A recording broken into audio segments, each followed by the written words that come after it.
Friday. Friday. Oh, wrong live. Sorry, wrong live, Sean. Wrong live.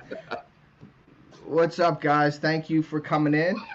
My buddy JJ popped in. That's cool. I did share a link with him because he's a real good buddy of mine, and he's into the fishing scene, fly fishing and everything. Um, what we're gonna do tonight, you could see our guests. We have Chris from Basquatch. We have John. You probably all know John here from Small Water Charters.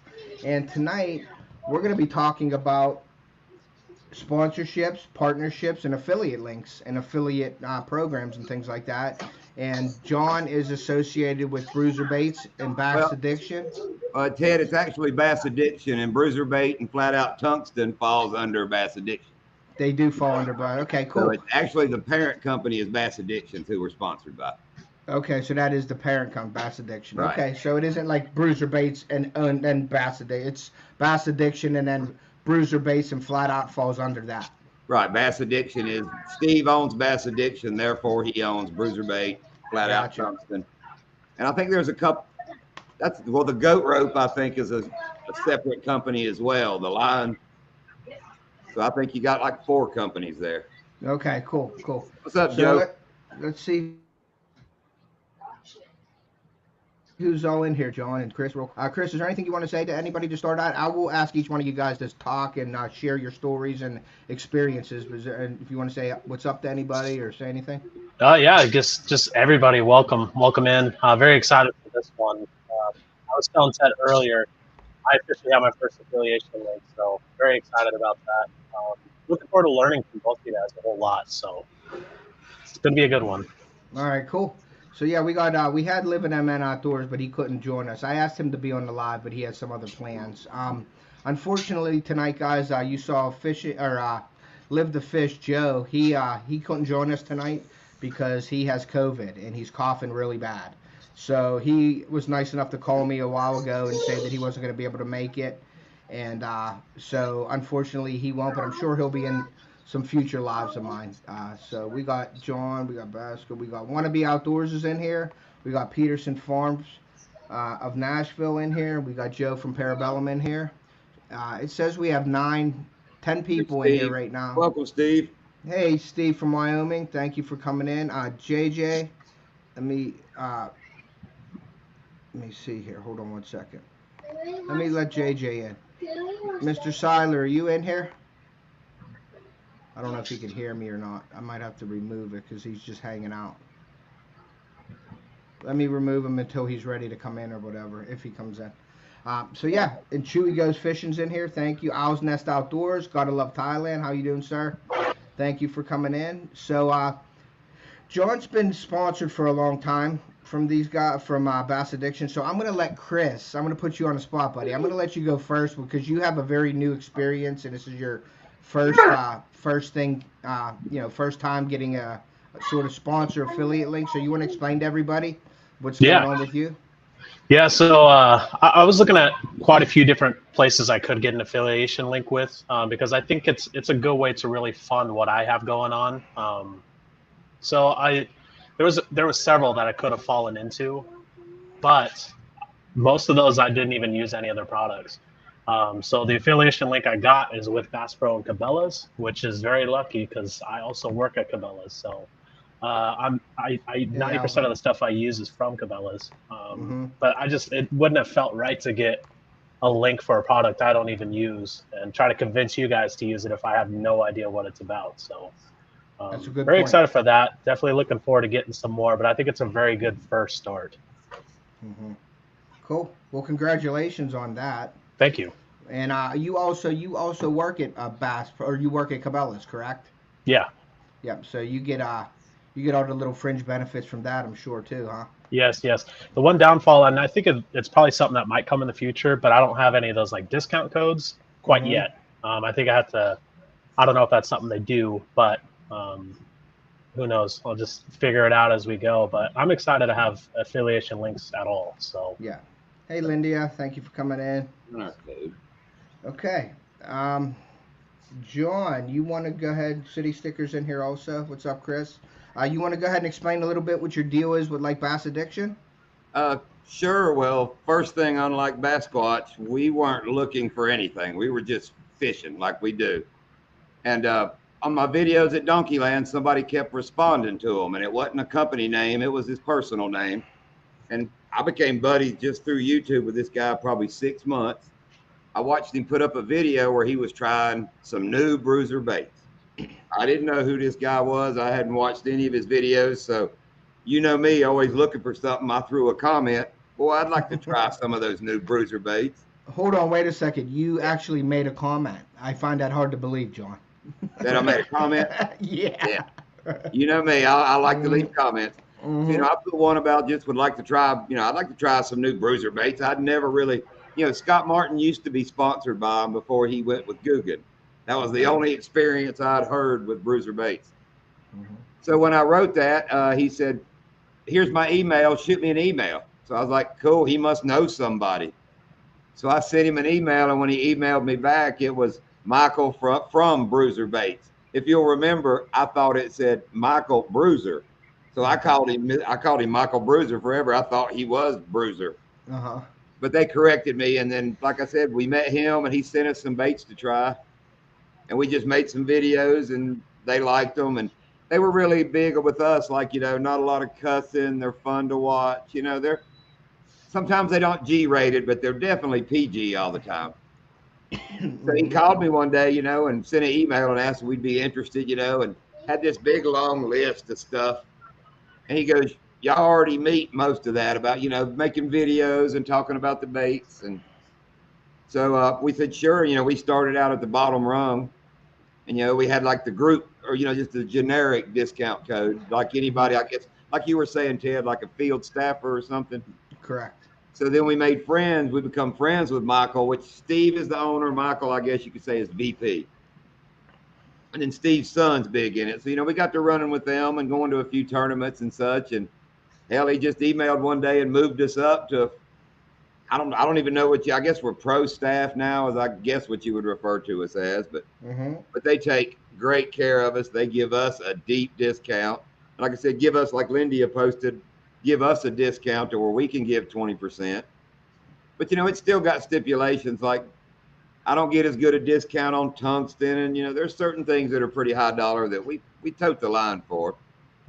But, they take great care of us. I mean, I could text Steve right now and have baits on the way by tomorrow. So, yeah, it's just they seem like a great company. And they're great people, Steve and Michael. I don't know if you remember the video, Ted, where we took Michael fishing.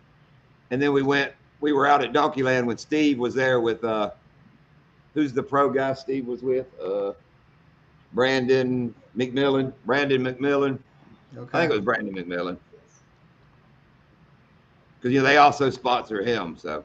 Okay, cool. But I'm sure he's got the pro. He's the pro. I'm sure he don't pay for anything. Yeah. And that's one thing that I want to get into tonight. Like you were just saying, there's different tiers in companies that you can move up the ladder, or if you're not willing to dedicate, it depends on what you're giving to the sponsors, like what's your value to the sponsors and what their value is to you. Like Chris was saying, he didn't want to use lures. He could have got a better deal if he used other lures, but he don't actually use them. So there's no value in that for him or the other companies, because he would have to change everything he's doing to profile these baits and things that he really don't use. So it actually changes his whole outlook. So that's one thing that I wanted to stress. If you guys are going to go try to look for sponsors, at least don't get over your head with so many, but like pick one or two that you actually use and can give feedback on. You know what I mean? So that's just something that I wanted to add into that. A good sponsor, a really good sponsor that'll really help you will come to you. Kind of like Ted, you can see I'm not scared to run logos. If you sponsor me, I will absolutely. You've seen what we've done with Bruiser Bait. Everybody knows we throw Bruiser Baits. Yep. Well, Power Pole, they're in every video. They take great care of us, but Power Pole takes great care of everybody. But I wouldn't say they sponsor us. They just take very, very good care of us. But that's the same reason I run the Yamaha all the time. I just wish Yamaha would call me one day. Yeah, I hear you. My big plan my big plan is when Ranger brings me a 10 boat every year to run one of their new 10 boats, then I'm doing something, you know. Oh yeah, oh yeah. So John, let me ask you this real quick. You said like a good sponsor will come to you. Do you want to just explain to the people in the chat like what you meant by that? Because there's a lot of people out there that are just putting out all these emails to companies to get something. So can you explain what you meant by that? It's really hard to explain, Ted, because I have never been one that sends emails, and I've never, like somebody asked in the chat, what do you say to somebody? I really don't have a clue, because, you know, Steve came to you, they came to us. Yeah. But the way I would do it now, kind of like with my Yamaha and stuff like that, you know, I would just be true to it and just be as hardcore as you can about it and try to get your name somewhere where maybe somebody will see it that's in the know. I mean, like I said, that's a hard question. I don't know if you could bang on doors and get very far. I'm sure you could, but it's just kind of like the niche. You got to find the right. Us throwing plastics, bruiser bait coming, it just work good together. Yeah, that's exactly. And plus them being a Florida company and us being a Florida group, you know, it works really good together. Yeah, it's a great relationship between you guys. And the code idea kind of came from me because I wanted a way. I talked to Steve and I wanted a way to show him people we were sending. You know, I want him to be able to bring up a computer screen somewhere and go, okay, all those people came through Small Water Charter. Yeah. Where the generic one, it just came through all they can say is, well, Pro Staff did that one, but and they agreed with it, so it worked. So, and I don't know that yet. I would like to know how much business we bring him. I'm sure we bring some. Yeah, yeah, and that's the whole idea. Like I said, with like value, like you have to have your sponsor. You have to give the sponsor something for them to give you something. And I do like the way John was saying about like chasing people. It's okay if you want to inquire on like a company that you really like. You know, send them an email maybe, and we'll go into like media kits. We'll go into like media kits and stuff like that. Whereas like we will like send out an email to somebody that I really like, and I'm gonna say this like St. Croix Rods. Like I want to get sponsored by St. Croix Rods. So I sent them an email, and I may work with them in the future. You know what I mean? Right. So, and I use their rods all the time, and they're in my videos. I buy rods. My kids have rods. My nephew has rods. My nieces have rods that are all St. Croix, and all my family's like, Jesus, you're spending all. I gotta buy my 10-year-old a St. Croix rod. It's like $150. I'm like, yeah, pretty much. So they save up and they go buy a St. Croix rod because I like them. So I'm promoting it on my end with my family and things, and I just want to have some kind of deal with them to promote it to all my viewers. Now, there are rods out there that are $500, $600, $700, $800, but my viewers and people they don't buy that type of rod that expensive.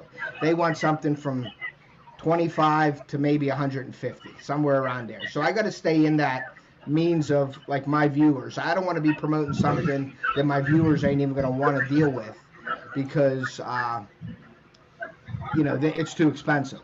So and, I agree with what Live to Fish said. Yeah, a lot of people. I mean, that's the great way to do it. I was just saying from my experience, I have never done that, so I'm not a good one to ask that. Yeah. There's no shame in it. And Joe from Live to Fish, he actually told me about this. It's called Hook It, and a lot of people on YouTube and stuff should go check out the Hook It website. And what that does is they you can link your YouTube channel, you can link your Instagram and things like that, and Facebook to Hook It. So anytime you're posting on there, your products, what you're doing, your videos, Hook It sees it, okay? Well, then you can get deals from Hook It because there's all kinds of companies that use Hook It, like GoPro, maybe like Lou's Fishing Rod. Like there's a lot of companies out there, but then there's a lot of companies there that are like about like weightlifting and nutrition and things like that. So I get all these little deals sent to me by email that say like, hey, if you use our Gatorade product, powdered Gatorade, then you can get 10% off. Like there's a lot of deals in there that are just not real good. Right. So you got to pick and choose what you want to do, but I don't recommend you go after the first thing that you get from them. Like, let it build up, because you get points in the point system.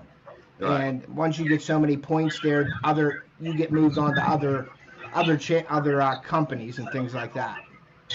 Yeah, Live to Fish is talking about being approached by Placino. Yeah, we did one of their reel previews.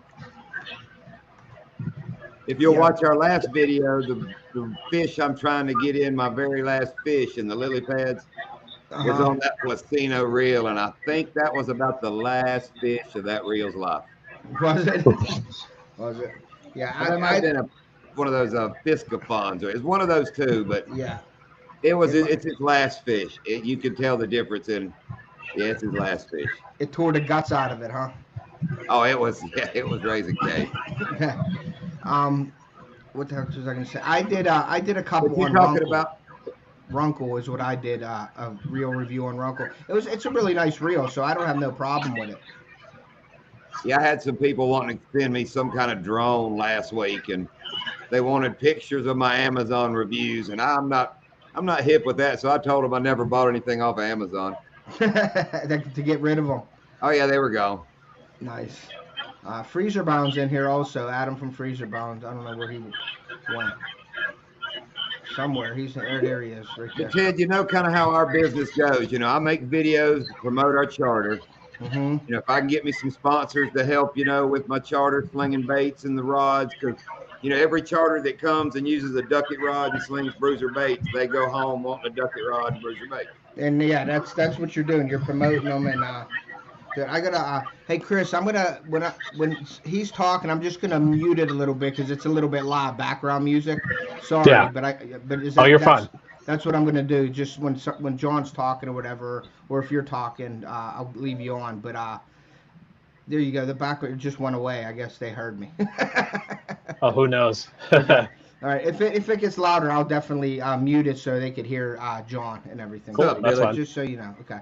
And Ted, yes. You asked me about that net we had just bought. Yes. Did you notice in the last video I run the name of it and the company and all? Yeah. That was for you because you asked that question about the net. Yeah, I saw it. Yeah, that was cool. A lot of like Frable will do that with these professionals. You see that big tag in the net, it says Frable on it, and Right. they have it like wire tied in the net, so when they're netting fish, you see the Frable sign every time they're netting a fish. So that's something that's kind of neat for everybody to do. Like thinking of like putting like Off the Hook Outdoors on a piece of plastic and putting it on the net, and when you're scooping a net, you see Off the Hook Outdoors or something like that. It gives you ideas, you know. That's why I thoroughly believe my Bass Addiction gloves are the perfect idea. Yeah, because your hands are in there. You're in. That's Every where you're fish at. you got, your hands are there, and it says Bass Addiction. Just Well, like the Bass Addiction logo I put on the boat, right where we release all our fish at. Because you're If you'll seeing the notice, logo. It's Yep. right there in the middle. Mhm. But quick story, you were talking about the putting the name on the net. Yep.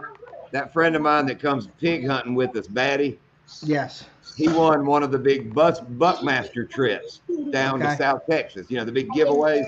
Uh-huh. So about a month before he left, they mailed him the new big rifle. I can't remember what brand rifle it was, whatever they're sponsored by. But, you know, the camos and the bullets and, you know, everything for the hunt. Uh-huh. Well, when his rifle gets there, it's got the big white decal down the stock that says, you know, the name of the company. Yep. Well, you know, Batty's a hunter. You know, he said that gun wasn't in his house 5 minutes till he done peeled that big white sticker off the side of it. He said he gets down to Texas and they're in the cabin. Jackie Bushman's in there. So Jackie looks over and goes, "Where's the decal?" And Batty's like, "I pulled that dang thing off." It said he got so disgruntled over that. Yeah. He probably makes a lot of money for having that decal in his videos. Dude, Batty got to see the whole sponsor thing. You know, they got in the blind. They had to film him loading the clip of the rifle, had to show him getting the shell. He said it took him 30 minutes sitting there getting video of shells coming out. Mm-hmm. But there's a lot behind the scenes, John, that goes with that. You know that. He said the funniest part is in front of Batty, they got to watch a big buck fight, right? Now I've got the episode on DVD. When the episode come out, Jackie Bushman is watching that buck fight. who wasn't even in the blind with Batty when the damn buck fight went on. Oh, wow. And they use that in the intro. If you watch the two bucks fighting, you can tell it's Texas, and they're like beside a feeder, and they're pushing. That was in front of Batty's blind. He said Jackie Bushman was nowhere around. Trickery, camera trickery. And then they wouldn't let him kill a big deer. He had to kill scrub deer. He won a trip with Buckmaster, went to South Texas, and killed 2 smaller deer than he killed in Virginia that year. Wow. Yeah, it was all. So you don't do that with any of your fish, John. So nobody catches them, and then you just put them on your boat, right? You're catching them all. I know, buddy. I'm just trying to give you a shot there, buddy. Do you remember what I told Boxy when he did that, like when we first got started, when we were on that Boxy's Live? Yeah. He asked me, he goes, I'm pretty sure I know the answer, but it takes you all day to catch those fish, doesn't it? I'm like, no, Boxy, we do it in 18.7 minutes. Just exactly like the video. We run in and run out. Yeah, that's exactly right. But yeah, there's a lot of people that do that. There's a lot of, like, I try to film as you're getting, you'll get cuts and transitions in my videos. I'll add some music and stuff like that, but it's how it happened. Like all my hunting videos coming out, if I don't see a deer, you're going to see maybe a minute of me on that day just hunting to sort of tell the story. Like a minute of nothing, and then it'll be me talking saying, I didn't see nothing today, guys, see you again. But it's just how it is. And I know you guys, when you guys catch fish, you're numbering your fish and saying it so you don't get confused, because you just had 2 videos, over 100, 120 fish, over 60 fish. So how the heck do you keep track of all that when you're editing? That's why we count them. If you'll listen, we'll say there's Lindy is number 7 and I got 6. Yeah.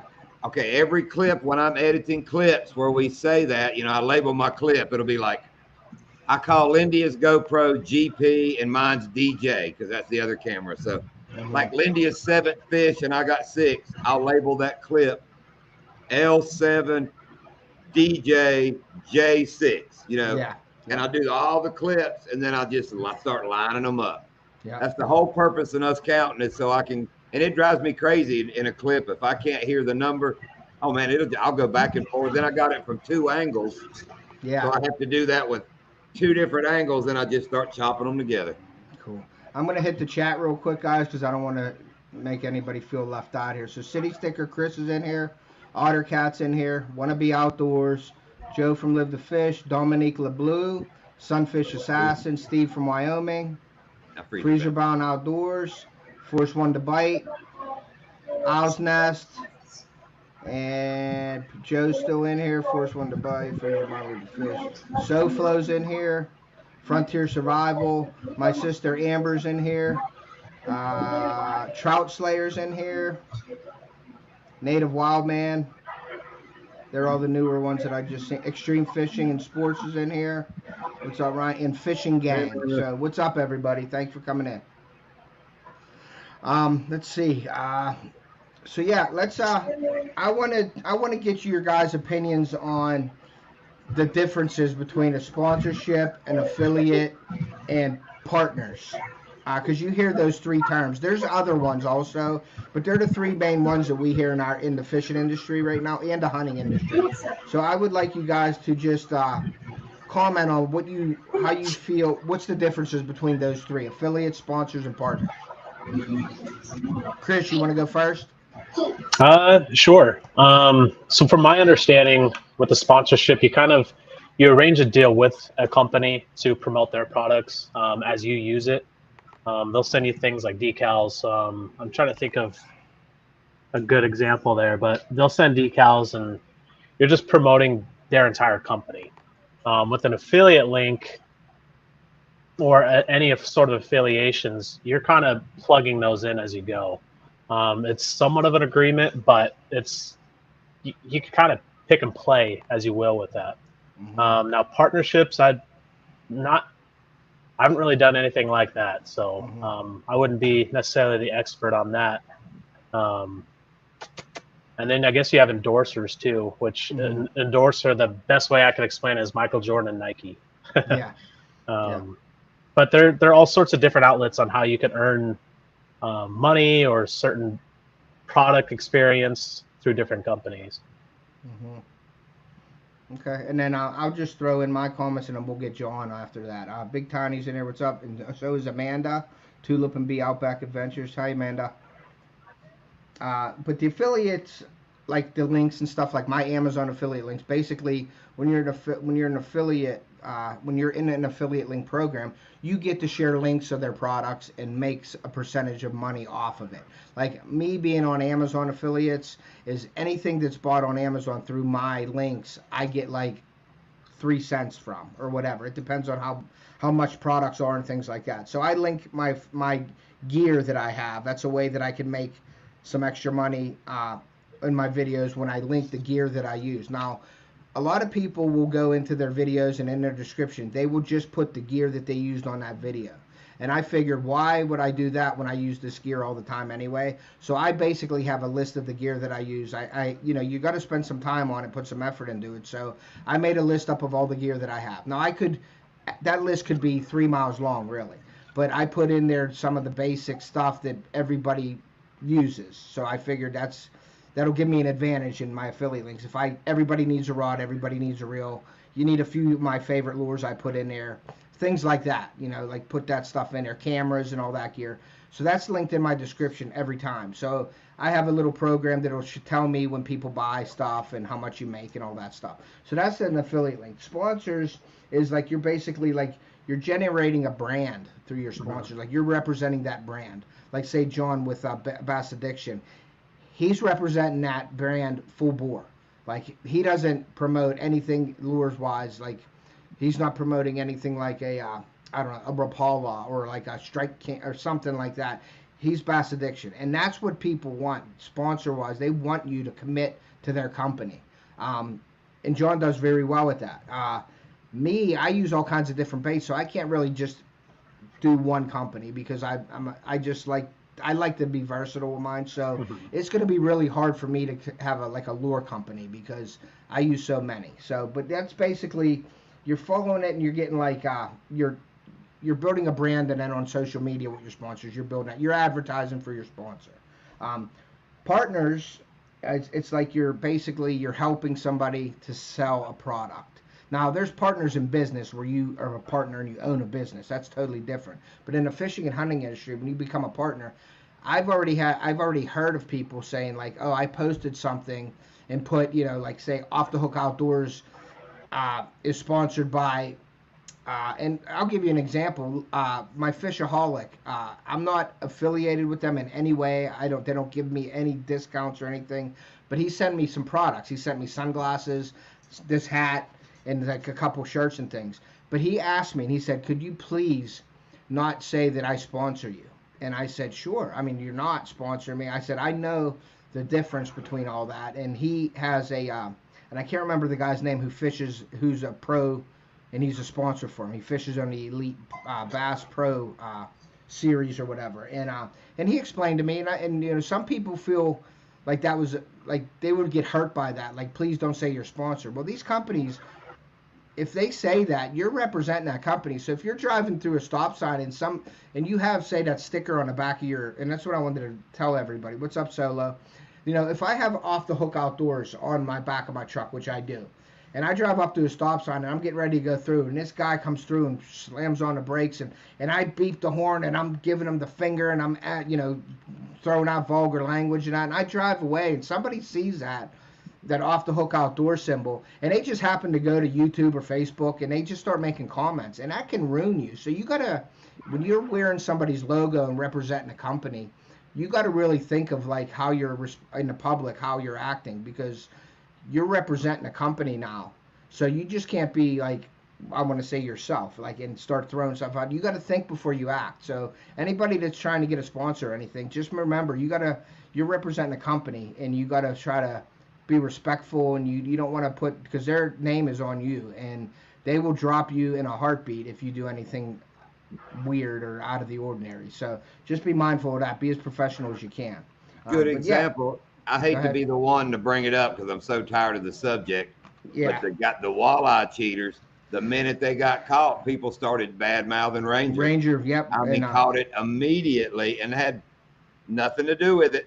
Yep. And, you know, a lot of that, they said a lot of those names on those guys' jerseys, those people don't sponsor them, don't even know them, and they're getting drugged through the mud. So, Yeah. And that's it's like that's a representation perfect. for sure. Yeah, that's Yeah. definitely right there is a perfect example. Like Ranger, and then I heard that some people wanted an explanation from Ranger boats, and I'm like, they didn't do nothing. I but mean, Ted, that boils down to people trying to sue the gun factory when somebody shoots somebody. You know, it just don't make no sense. But it's the world. It's the world we're in now. You know. yeah, I hear you, but yeah, and that just be Let me careful. answer Freezer Bound right quick. Yeah. Look, I'm trying to highlight his comment. We're What not that great at being professional either, FBO. You got to just get better at editing.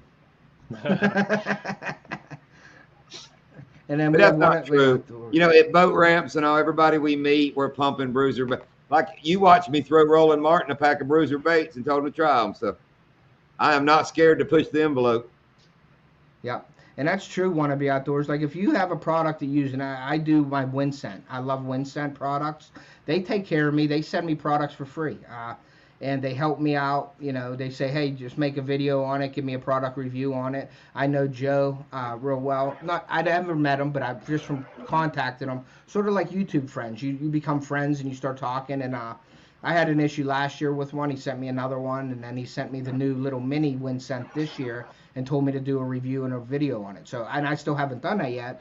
And that's another thing about commitment. You know, like if you're going to be doing this stuff, you have to have a commitment to that company. Once you say yes to that, now there's differences with contracts. If you have a binding contract with the company and you sign your name on that, then you're binded to that, what you need to do.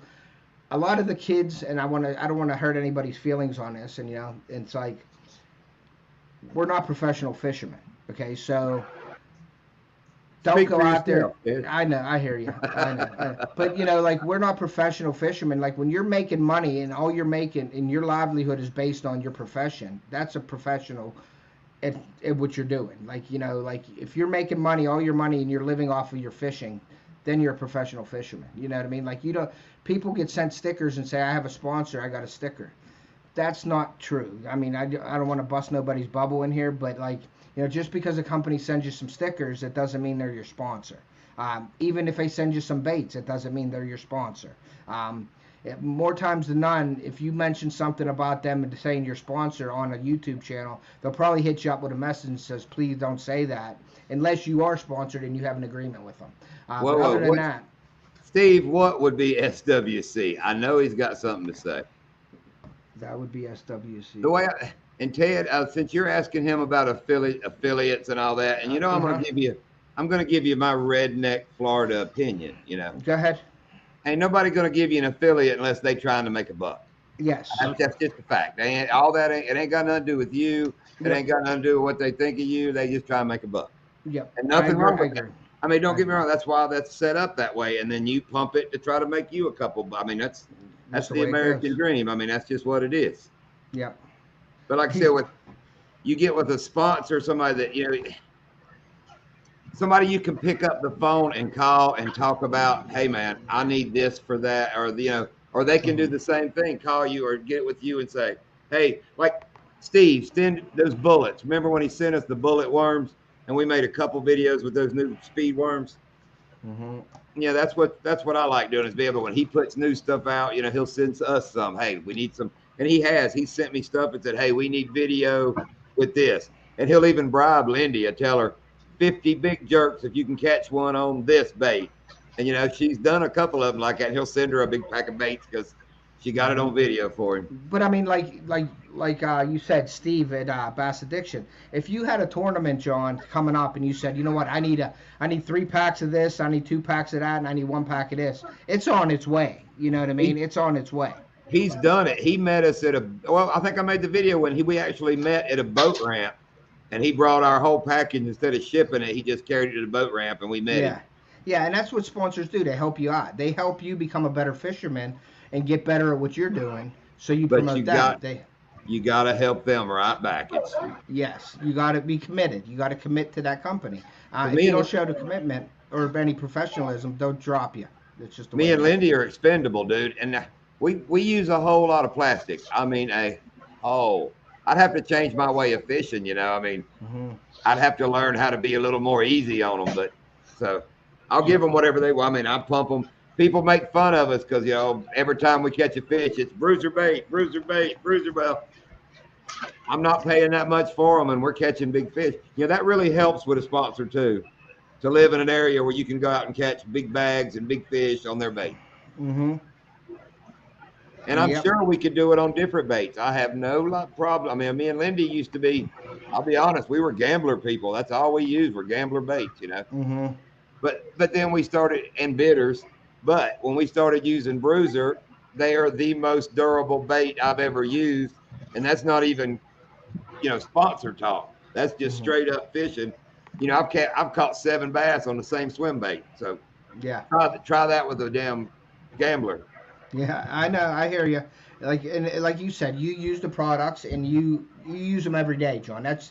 You're basically. I mean, you're using them for your charters and stuff too. So you're basically a professional fisherman because of because you're living like, you know, you're making money off of it and you're doing. That's why I laughed. That's why I was laughing when I said I am, because you were talking about you got to make a living off fishing. I was like, well, okay. yeah. Well, you're doing that. You know what I mean? Like you're going out and doing charters and things like that. So you're always fishing. Steve, I sent you a bunch of bruiser baits for your giveaway, so you can't say nobody sends you nothing. Yeah, I sent him a box, but he actually bought it though, so I guess I can't say that.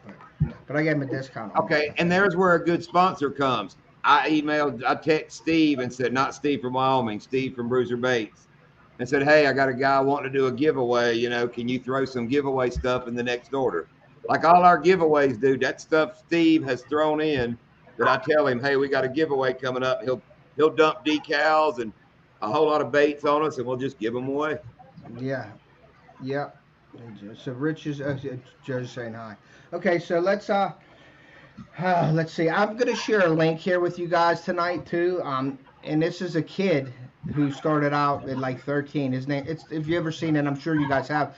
Tyler's Real Fishing, and he does a sponsor video, and I'm gonna share that link here because it gives you a lot of info. And he was linked with, I think he made a video, and it was sort of based off of the sponsor video from Wired to Fish. So those two channels, Tyler's Real Fishing and Wired to Fish, if you want to learn something about sponsorship and what you need to do and what you shouldn't do and what you should do, go watch those videos. But I'll share Tyler's Real Fishing video. If I can figure it out on here, how to share it, I will.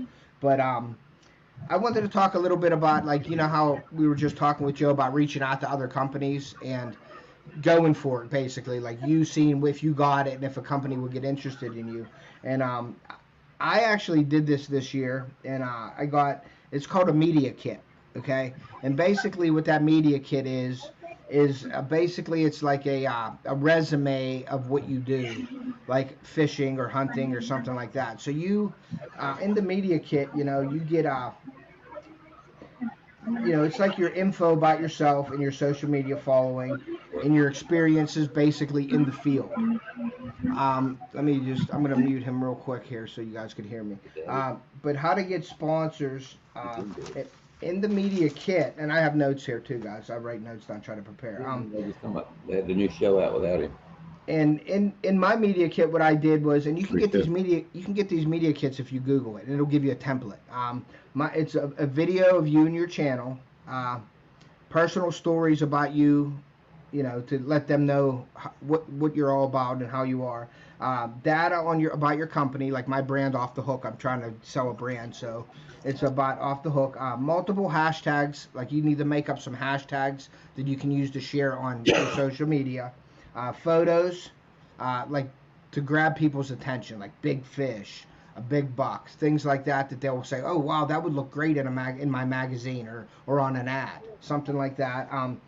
Samples of your social media posts, links to all your websites and all your social media, your contact information, and if you have any sponsors or partners that you're working with at that time, you want to add that in there because they'll go back and check. And it's just like basically a job resume. Yeah, you can get so I do recommend that for people that are going out there. And Joe, I've talked about that with him a few times about it. But that's really a good tool to have if you make up sort of like your resume of what you do. And send that to these companies because that worked on a couple companies that I got, like the Angler Tungsten. My Vector Hooks thing, I was talking to Basquatch about it. you don't want to burn bridges when you if you don't like it, if you can't perform for a company, you sort of just want to let them know that, hey, you can't meet their expectations anymore, or you don't, you can't do it. And you don't want to really burn bridges when you're like leaving a sponsor, or if you ever should leave a sponsor, is what I'm saying. You really don't want to leave a sponsor that you've been with for a while to go with a bigger one because you have a deal. If you got something going good with a sponsorship and they've been good to you and that, you should stick with that company. But if you do have to leave for a reason and you are moving on to another company, you definitely don't want to burn the bridges, and be very professional about it on how you're approaching it, like telling them that you want to leave to go somewhere else. Because believe it or not, the fishing industry or the hunting industry, when you're talking about companies and stuff, that gets around, and people talk in the business like, hey, Chris from Basquatch, what do you think of him? Oh yeah, he's great. He does great videos on our products and things, and it gets around. Or yeah, we let him in a field staff program. He didn't sell one product. He didn't really make an effort. He didn't post on social media. He didn't do this. He didn't write the review that we wanted him to write. So things get around in the fishing industry, in the hunting industry, believe it or not. So definitely you want to watch how you approach that. But a social media kit is definitely a good tool to have, and I recommend it to anyone that wants to get sponsorships or anything like that. So what do you guys think of, and I know, John, you don't really reach out to anybody too much. They come to you, so you're pretty lucky in that. You're pretty lucky in that boat there, you know what I mean? So That's how I found India.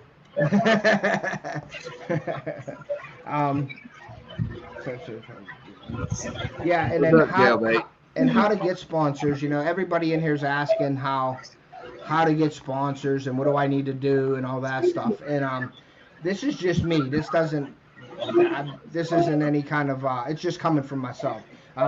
What I believe to get sponsors is you have to set your social media to public, obviously, to get noticed.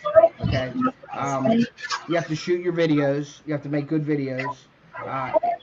And if you want to inquire, you can inquire to the company of your interest, and then basically treat it like a good job. You know what I mean? Like, you want to put a resume in. You want to give them as much information as you can about yourself and what you want to promote and what you're going to do. Like, you got to create a value for yourself. Like, why are you good for this company? And you got to actually be confident when you're going in there and say, hey, listen, I use your products all the time. I've been using them for years. I fished for X amount of years. Now, if you fish for 2 weeks, I don't think you're going to get a sponsor, okay? And to be honest with you. But you may if you're good at something. But definitely, whatever you're good at, you want to highlight that. And what you're doing, you want to put in just like a resume, just like your work. You want to highlight what you're good at and give them a value. Like, what can you do for them? Well, I believe I can sell your products and give you sales because I use them all the time. I really like them. They're always in my videos. Here's 3 videos of what I did this year on your products, without them asking you anything, and send that to them and let them look at it.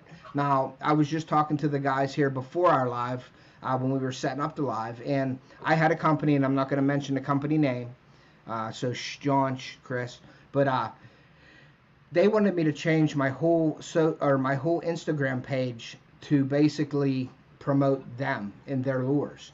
And I said, I have a family, my kids are on there, my hunting's on there, my fishing, I musky fish, I bass fish. They basically wanted it to be all their lures and my post be all about their lures. And I just couldn't do it. And I told them, and the lady was really nice about it. She understood it. And I didn't want to burn any bridges because maybe later on in life I'll approach them or they'll approach me again. But I'm not going to change what I'm doing for one product. So be real with yourself and do what you love to do, and they will come eventually if you really want to pursue it. Like John was lucky enough to have Bass Addiction and all that stuff, so it'll happen. And it all depends on, like, we're YouTube channels. If you're not making good videos, obviously you don't get noticed. You're editing in your videos. people that are going out there and their cameras going like this everywhere, and they're not getting a fish, and they're not showing a fish, and they're swearing, and they're MFing, and they're jumping around and not being real professional, you're probably not going to get noticed and get anybody to approach you. So if you want to be approached by companies, or if you want to approach a company, be as professional as you can and make the best videos possible that you can.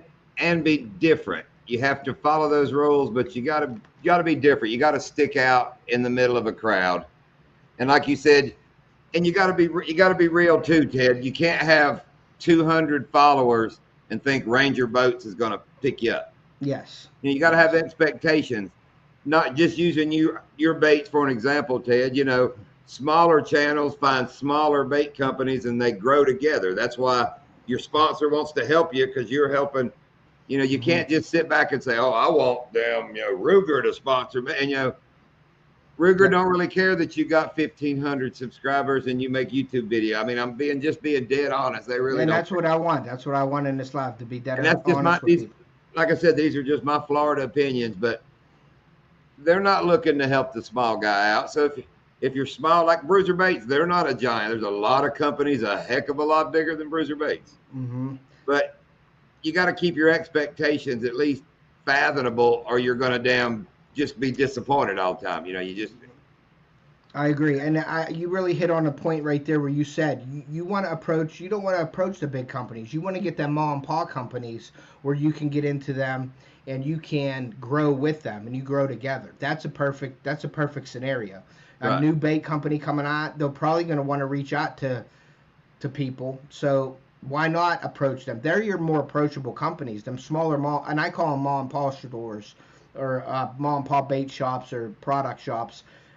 Your chances of getting in with something like that is probably a lot better in starting out small, and then grow with them and help them, and then you can become something in that company. Your opportunities, you might be executive director of the company or something, like when you're growing. They might really like what you're doing for them, and you become a part of that, and that becomes your profession. So there's a lot of avenues out of that, but I do recommend you definitely approach, if you're going to approach anybody, approach some smaller companies and see where you're at and get their feedback. Get their feedback on it. If they look at all your social media and your videos and they say, and they'll be honest with you, because they're looking to better themselves too. They'll say, I really didn't like you guys talking the way you were talking in that video. You got to be more professional, or you got to get a tripod when you're videoing and make it steady, or something like that. They're going to teach you something about yourself. Right. When you're making videos. I mean, they're going to be critical of your videos because you're representing them. So, and that's okay. Take it with a grain of salt. You're learning from them or other people. Like John will call me up and say, yeah, he didn't like this or didn't like that. Or I'll call him and say, I loved your editing on this and that. So you get feedback from other people. Use that to your advantage. Oh, you're leaving out all the phone calls where we talk about everybody else's stuff too. You're leaving those out. Yeah, we do. We talk about people's stuff, and that's all good criticism, because it makes you a better creator. Like if you see something you don't like, I'm not saying call that person out and say, hey, look at this, and share it with everybody and say this sucks or something. But you can talk about it with your friends and say, you know what, I don't think that was a good idea. I didn't like that. And then don't do it in your videos if you see. You know what I mean? So you learn a lot from other people. That's what I do anyway. And an example of that, and nothing, I love Joe's video that he made with us fishing, and it made me feel so free because he got to put in like a bunch of the F-bombs that I couldn't. That makes sense. I mean, I love Joe's video, but the one where we're talking about where I say, I want to move the boat to make it fair. And Joe catches a fish right off the bat, and sure, I turn around and F-bomb fair, and which made me laugh so big, which I have the same clip, but that was one I had to ditch. I can't use that. Yep. So there's freedom in not worrying about nobody else. Yes, I believe that. But and that's just my spin on getting started. Like and what I was saying about commitment too, guys, like I have a family, I have kids and things like that. I work 3 to 11:30. I don't have much time to do. Now I hunt in the mornings because my kids are in school, so I can get out. So you'll see, that's when I can do my best stuff. You know what I mean? Like I can do that. Now behind the scenes, I do my best stuff as being a dad and trying to help out at home and all that stuff. But you guys, as well as I do, if you commit to a company, they want you posting a couple times a week. They want you to do this. They want you to make videos. They want you to do this, that, and the other. And I just don't have time for all that. So I approached people and got like the field staff, like the discounts, the 20%, the 25%, the 40% on the field staff at Wincent, because I use their products, because I don't have to commit to that company to do that. Like there's no commitment in those companies really, besides me tagging them in my post or something like that. Like people want you to tag them in posts, send them videos, report to them every week. I don't have any of that. I just post what I use. I put their description, their company in my description, and that's all basically I need to do to keep my my discount up. And I have share codes with Angler Tungsten and things like that. I don't have one with Vector Hooks. I don't know why, but if you're listening, Vector Hooks, I need a share code. But I use all the products and I buy it anyway. So why not approach those companies where you're using all your products to try to get a little bit of a discount to help you out, save some money, when there's not a big commitment. And that's what I have. I really don't have a sponsor that I could say, okay, Ranger Boats, they sponsor me. I don't have any of that because I don't have the time to commit to that company. I know I don't have that, so I don't approach people and ask for big sponsors. You would if you were a fishing guide standing in a Ranger boat and you make your living in it all day. Exactly. It would be perfect. Yeah, Yes. that's where we came in with. That's why Bruiser liked us, and that or Bass Addiction, and why we liked them. It just worked perfect, you know. Yeah, and that's what you do, John. You do that every day. Right. You know, you're out there doing that. And Ted, you know, in our small little fishing community, me and Lindy have blew Bruiser baits up. Yeah. And which don't get me wrong, our clique ain't nothing in the big world, you know. But yep. In our clique, we blew them absolutely up. Yep. Yeah, and like everybody, I talk like Doc and everybody, they do Bruiser baits. I bought Bruiser baits. You know, like other people are buying Bruiser baits and using it because you guys have done so well in promoting the Bass Addiction and the Bruiser baits. But to defend them, if they were junk and you got them, you would have never used them again.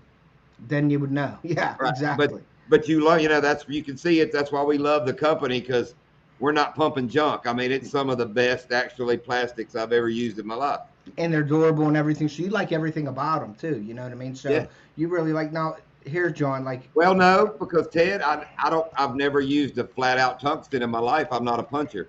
Yes, so that's you don't punch grass or anything like that. Shiner guy kind of poked at me a little bit for having that, and he goes, "Oh, why do you have that? You don't punch." I was like, "Well, they're under our sponsor's name, so therefore, up there.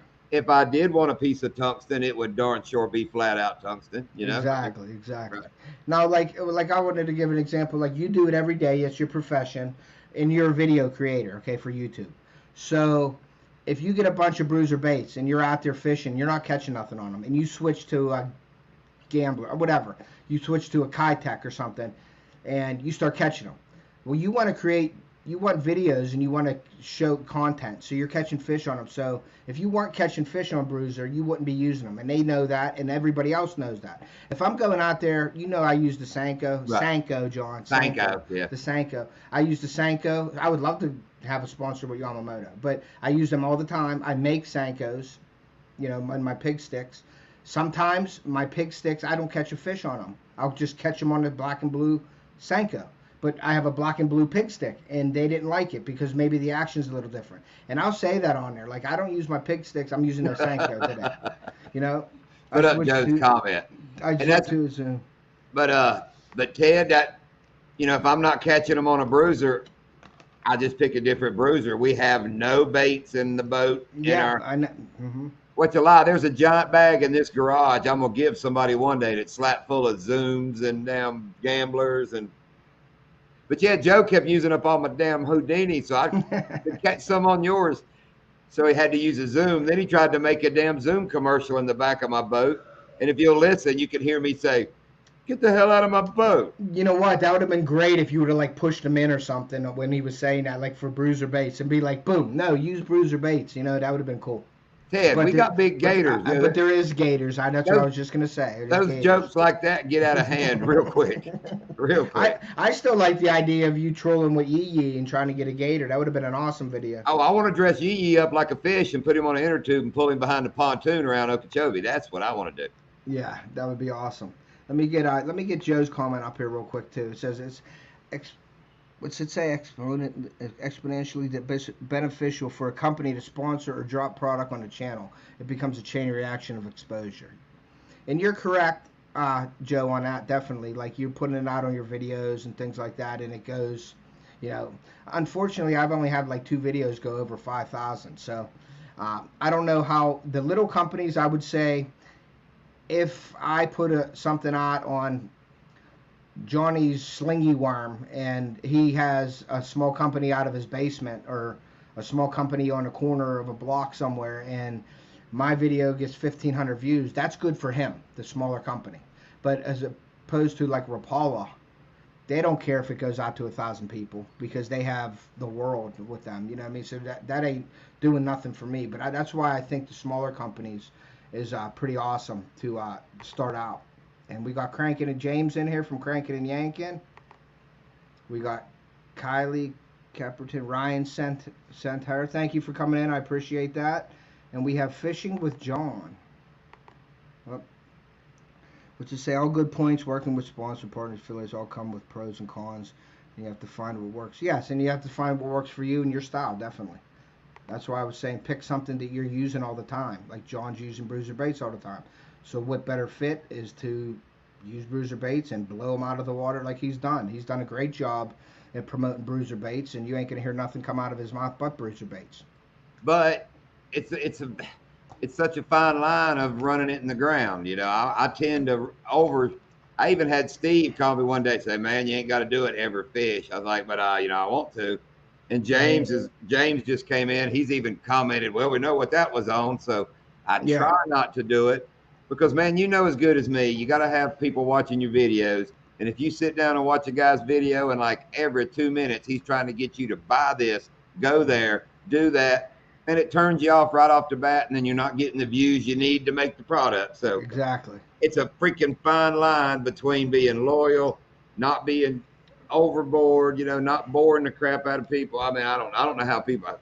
Well, and you got to get that lucky break. It's all about getting the lucky break. Yes, and I believe that you can definitely be over aggressive when you're doing products. You can win a crowd by doing things, and you can also lose your crowd by doing things. So that's what John's saying about that fine line. Like, you got to not overexpose and want to just sell products on your, because like then you become like a car salesman. I don't want to offend any car salesmen in here if there are, but you get the point what I'm saying. You know, you walk into a car dealership and then boom, boom, boom, they're all on you and they want you to do this and that. You don't want to sound like that on your videos. You want to catch fish and show content and good stuff, and then plug it in here and there. You know what I mean? Or put your posts out there, like on your community tab, or you know, in your video once or twice. You don't have to do it all the time. Some people like to do it all the time. That's their channel. They can do what they want. I just choose to do it the other way. That's like the Boobies B logo I got for Bruiser. You know what logo it is. It looks like boobies, but it's a B. Yeah. I use that when I feel like I'm getting overboard, like with a big fish, and I put bruiser bait a couple of times. That's when I fall back to the Booby B. I'll just ease it over in the corner, you know, so it's not quite so in your face. Yeah. And there's a lot of tricks I'm sure you can do. I mean, I don't know every trick in the book. I wish I did, but you can learn from everybody's videos too, what to do and what not to do. I mean, to be honest, you know, so there's some people out there that you can get sick, like you're on a roller coaster because they're moving around and they're not steady, and then what they're saying on it, or they're talking about something that doesn't even relate to what they're doing. And you guys all know, because you guys watch videos just like I do, you know what's good and what's not good, and it's dude, just how you learn. and an honest fact, like I said, I hate to be the one that keeps speaking honesty. No, go ahead. There's some people that can talk to a camera and you can get interested, and there's some that, what's up, dude, you can try all night long and you just can't grab a hold of it as bad as you want it. Yes. And that's what you got to kind of have. You got to have a gimmick. You got to be like me and Lindy do. Her catching more fish than me and us living where we do was the perfect storm. You know, I built a whole channel around getting out fished by my wife. How many people can do that? You know what I mean? Mm-hmm. Yep. That's your little niche. You know, that's. But if you're making, like you said, dumb videos full of cussing, full of damn, you know, just and that and back and forth, you know, it's just hard to get somebody to just, oh, well. So that would be my advice. Do what you do best. Make it like somebody you want sponsoring is watching it. And start with that. You know, you got to start with putting out something people want. Yes. definitely. And apparently, you know, in all our heads, I'll be honest, we all think we're going to blow up in YouTube and be millionaires. We Yeah. all got that dream. It ain't going to happen to most of us. No, it probably won't. So that's why I stick to the scenario. If I can get one charter out of every 2 or 3 videos I put out, it's profitable for me to do it. Yep. Let me ask you guys something, just so I don't do something wrong here. On this YouTube studio, or on this stream here, my buddy JJ, he's not in, he's just listening, but I have him on the bottom. If I kick him from studio, that doesn't ban him or anything, right? It says ban, kick, or edit name. If I just kick him from studio. Kick him out of studio. Okay, and that's it. He should be able to stay right in chat. Okay. And if he don't, he'll come back. Yeah. No, I'm just going to kick. Okay, so I just kick. It asked me if I wanted to ban him, and I didn't want to ban him. So the Outdoor Conquest is in here. The boring. Oh, yeah, let me tell you this real quick, guys. The Boring Fisherman did a hot chip challenge, and he called me out on it. I don't think I'm doing a hot chip challenge. I just can't do it. I don't really think I'm going to do it. Boring. I don't mean to disrespect your challenge in any way, but I just can't. If I get, I'm probably going to sound weird or whatever, but if I get sick and I can't do something and the kids and all that, I probably am not going to do it. I appreciate you thinking of me though, but I don't think it's going to happen, buddy. I really don't. So I just wanted to put that out there for him because he was nice enough to include me in it.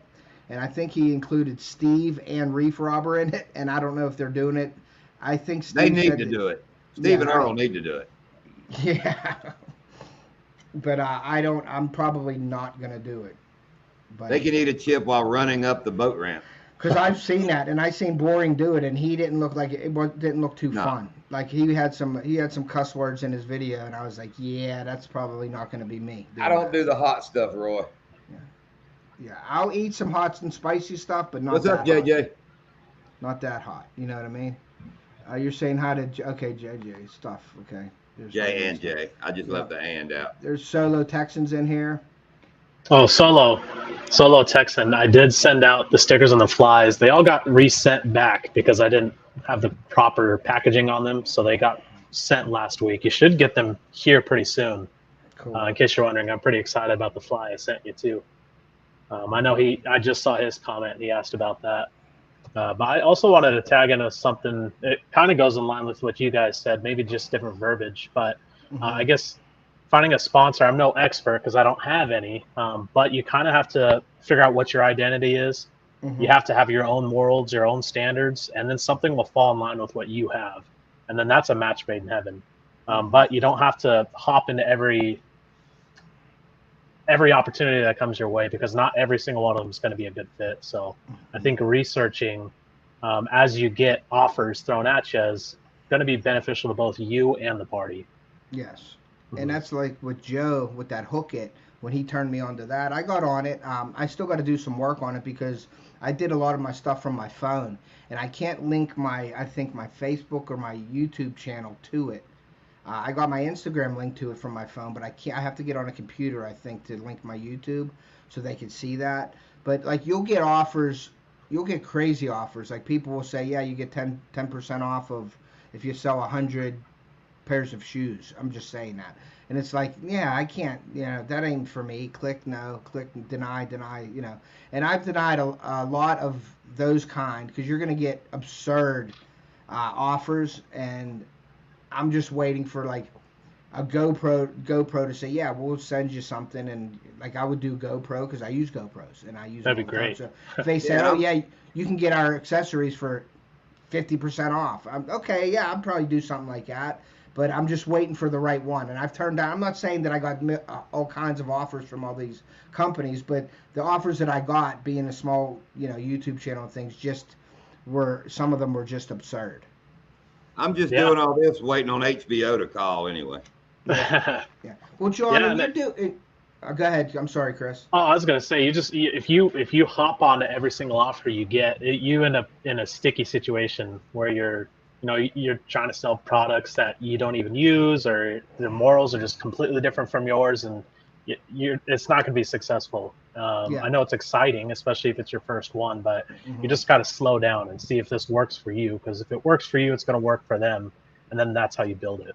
Yeah. Because free stuff is good. I don't care, no matter any way you look at it, free stuff is good. If somebody wants to send you something free and you ain't got nothing else going on, heck yeah, do a review. I mean, I like free stuff. I'm the biggest fan of that. Yep. And Joe's right. You don't want to spread yourself in too many directions, because then it starts not being you then. You know what I mean? When you have to do things for other people and commit to other people, then you can't be yourself. You want to be authentic. Kind of like a lot of channels when they hit 1K, all of a sudden when they got their watch hours, there for the first 2 months, it's a damn promotion. Every channel that does it, join this, do that, we got it. And it'll calm down. You'll see the tide kind of roll back down. Well, a lot of people. Go ahead, John. I'm sorry. I was gonna say it's just because everybody's excited. You just know that next video you're gonna put out is gonna just pay the bills. I mean, so it's understandable, but just be, don't get all caught up in it. Take it easy. There's a tough question there, Firebird, but hunting is my #1 passion. I love hunting. That's where my outdoors attention was at first, and then I started going into fishing, and then I loved fishing, and then I started entering tournaments, and then I got into the tournament scene, and then I had kids, and I stopped doing tournaments, but I'm trying to wean my kids to be my partner in the tournaments coming up. And if you watch any of my lives or not, they're starting to do pretty good at catching fish and doing their own thing. So Theo just learned how to use a bait caster when we were on vacation, so he's all excited. I gave him one of my rods. John, I gave him a Ducket Ghost rod with a Pro Qualifier reel, Bass Pro's Pro Qualifier. A Ghost or the Green Ghost? I got him the Ghost. Oh, I got a Green Ghost that I love. Yeah, he got the Ghost with the micro guides, and he's got the Pro Qualifier. So he's got a really good setup, and he was we were down the beach, and he was using it, and he did great. So I'm trying to build them up, so when I want to go in a tournament, I got my 16-year-old son with me, or my 17-year-old daughter with me, and that's what I want for the future for me and my family, is to do tournaments and be competitive, but have my kids as my partner, where I don't have to depend on somebody not waking up in the morning or their boats broke down. It's all on me and my family, you know what I mean? So we can go out and have fun. But that's another thing, you're fishing competitively, that's a whole different thing. You're nervous, you start not enjoying it because things ain't working out for you. You're not winning, and it's very stressful. So I sort of stepped back from that, and I just started fishing for fun. And then YouTube, I do this stuff already. So I was watching YouTube channels, and I'm like, man, I do that already with my family or myself. So why not start a YouTube channel and just see where it goes? And I never thought I was going to have 1,000 subscribers. I'm almost at 2,000, and I love doing it. So I'm going to keep doing it until I guess I'm not on here on the earth anymore, but I love doing it, and I love it, including my family. And don't get me wrong, my daughter sometimes, my son sometimes. My wife doesn't like to be on camera, but my kids do, but they don't like to be on camera every single time. Like my daughter will be like, Dad, I don't want you to video me doing this today. And I'm like, okay. And I got to respect that. It ain't like I'm forcing them to do it. They got to want to do it and want to be on it. And if they don't, then I don't video it. Native Wildman, how are you wearing the eyes out on a Ghost? I use a Ducket rod every day, all day with braid line, and I've never had an eye trouble. Yeah, I have the micro guides on all the Ghost rods that I got. I actually bought a whole bunch of them at Dick's Sporting Goods. They had them on clearance, and I asked the guy, if I buy all those rods on that shelf, how much would you give me? And he gave them to me for like $40 a rod. And I said, I'll take them all. And I bought like 7 or 8 of them. So I have Ghost rods. Can I answer which is better, hunting or fishing? I say that's location. As you can see, right before we moved to Florida, all I did was hunt. Didn't fish a lot because bass fishing wasn't that good. Moved to Florida, and every one of those certificates behind me is a bass over 8 pounds. And we've been here 5 years, so that's just fish over 8 pounds. Yeah, Florida has the F1. I appreciate that. Thanks, Firebird. So the answer to that question is location. If you live where there's a lot of deer, hunting would be the best. You live in South Florida, fishing would be the best. Yep. Yeah, it is that is true. Location on everything. I gave up all deer hunting when we moved down here. Now I shoot pigs on occasion and fish. And I can watch a hunting video and miss it for a moment till it looks like it's chilly, and then I don't miss it no more. Here's a good one, John, for you, because you're going to be honest with this one. Okay, James, do you want me to answer this honestly? I do want you to, John. Just keep it PG, please. Oh, of course. Because a lot of the channels that grow, let me get this right, and without think about it, John. Think about it. Yeah, it's harder to get a bunch of good people to follow you than it is to get a bunch of sorry ones. Does that make any sense? Without getting too technical, it's easy to get a bunch of damn tweakers together. You just got to yell, shake a pill bottle. But it's hard to get a whole group of people around. I'm still looking for my tackle box, John, okay? I was going to ask you, did you ever find your tackle box? So that brings me into one point that I didn't really want to bring it up, but I do want to bring it up a little bit. And then we'll get off the subject real quick. My opinion, there's a lot of people out there that grew really quick, okay, if you get what I'm getting to. Yes. I'm talking like overnight or 2 days, like boom, okay? As Doc would say, gipey. Yeah, you could say that, but like, I don't know what, like, I don't really know how to say it. Like, there's a lot of stuff going around YouTube where people are saying you're buying subscribers, okay? And what do you guys think of that, and how does that affect the channel? Like, I don't see there really being a plus in that anyway, besides you getting subscribers. Because in my eyes, go ahead. Subscribers don't count, do they? Isn't it watch hours is what's important? And if you're buying subscribers, there's no way you got watch hours. Yeah, and that's where I'm trying to get at. Like, it ain't even your watch hours, it's your own analytics, okay? Right. So if you have there's a formula to analytics on your channel, okay? Yeah. So if I have 1,000 subscribers and I'm getting 20 views, okay, you can build that. If they're real subscribers, you can build those views up by the content you're making, okay? Right. Now, if I have 1,000 subscribers and I buy 1,000 subscribers and I have 25 views, that just put your higher number in your analytics, which brings your overall down. So Right. I don't see really any pluses into that besides, and I don't know how YouTube, like if you need 500 subscribers to get a community tab and you buy them, they have to know that you're buying them.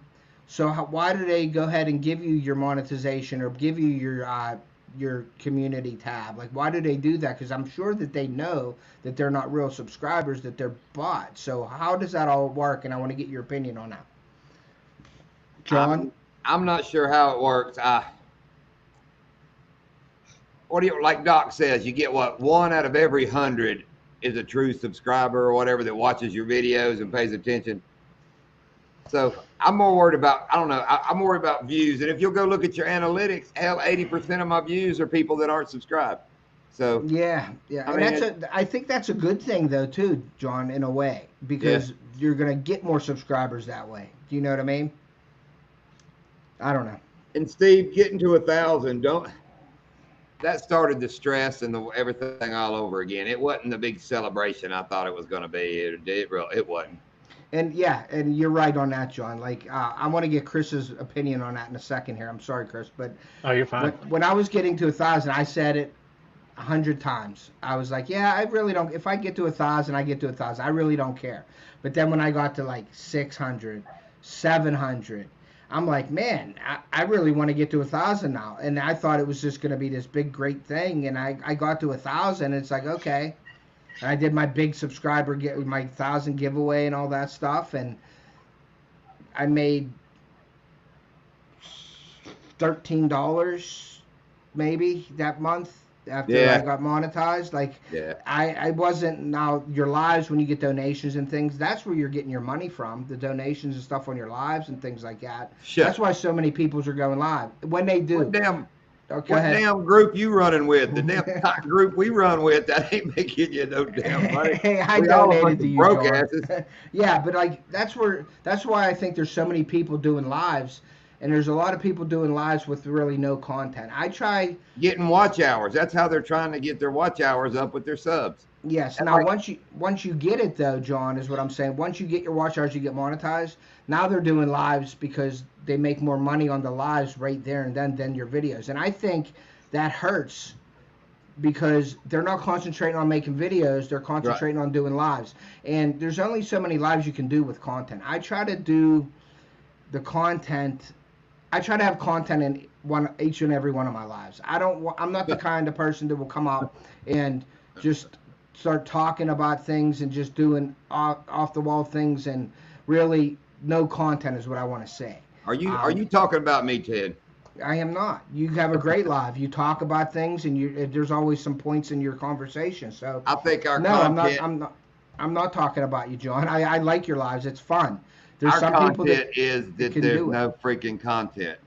Yeah. Well, you have content. It's just a different kind of content, and people Yeah. like it, so it works for you. Okay.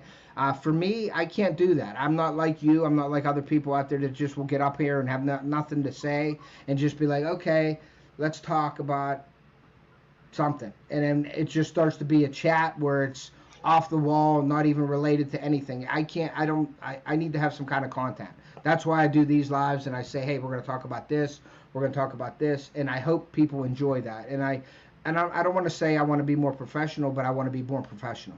That's just the way it is. That's what me and my channel. That's right, Freezer Bound. It's my personality. Yeah. There you go. we take a loss after shipping stuff out. And What like did James up there comment about engineering hook sets. Yeah, when you see a channel blow up and you can go look at his views and his views have blown up, more power, dude. He's done got into that 20-year-old group or whatever that's just so into all this, and rock on, man. I give it all to him. That he blew up. You know, he made a comment on one of my things. He's like, you don't have watch, and this was early. It was like I had like 500 subs, and he at Engineered Hook Sets commented on it. He's like, you don't have all these views. You don't have enough views, and I have X amount of views. And I have less subs. I'm like, hey, good luck with your channel, buddy. Good luck. I mean, I try to keep everything positive. I just had somebody comment on a video, and maybe it is loud or whatever, but I did my GoPro. It has like almost 6,000 views on it. How to live stream from a GoPro, okay? Well, at the beginning of it, I used the GoPro intro with all my content in it. So there's me talking in it, but there's music in it. You're not supposed to hear what I'm saying in that. That's just an intro. I don't know if you guys ever seen people that are talking real quick, but there's music in the background, but I may have had it a little bit too loud.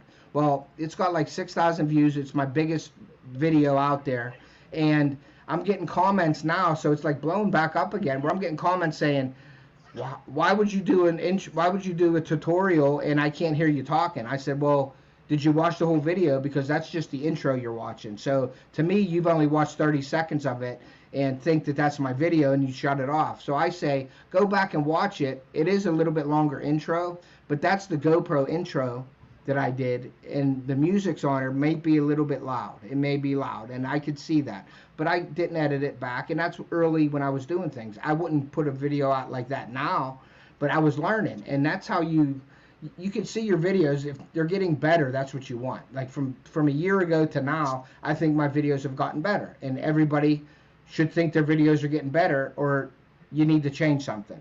So I've been getting all these comments now where I can't hear that. I can't hear that. Why would you do that? The music sucks. I'm like, dude, I like the music. Sorry. Thanks for your comment. You know what I mean? Like but I can't really say what I want to say, but I try to keep it professional and say, hey, I'm learning.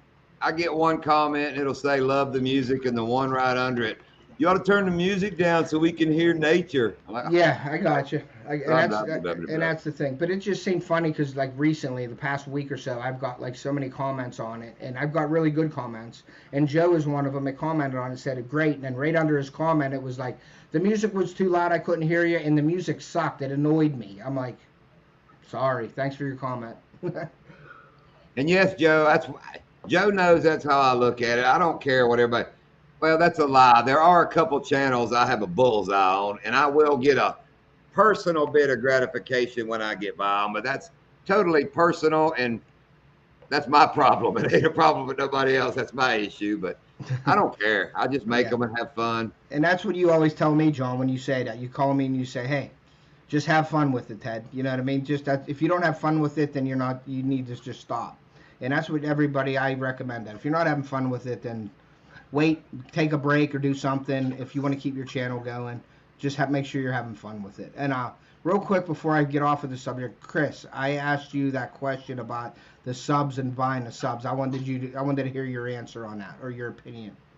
Well, in my opinion, I'd rather have genuine subs than bot subs. I'm a huge fan of analogies, and actually, I was thinking while y'all were talking, it's kind of like the movie 300, where their army is outnumbered, but in reality, the Spartans had more soldiers because that's what their profession was. So I'd rather have more genuine subscribers, and it makes me feel really good when I don't have a big channel by any means. I think I'm almost to 150. But the majority of those people are watching, and I hear them. I have people call my work asking while I'm not there. They're like, "Hey, what's that guy's channel?" So there's a really good word of mouth, and you end up having more genuine people follow you, and that's what I like.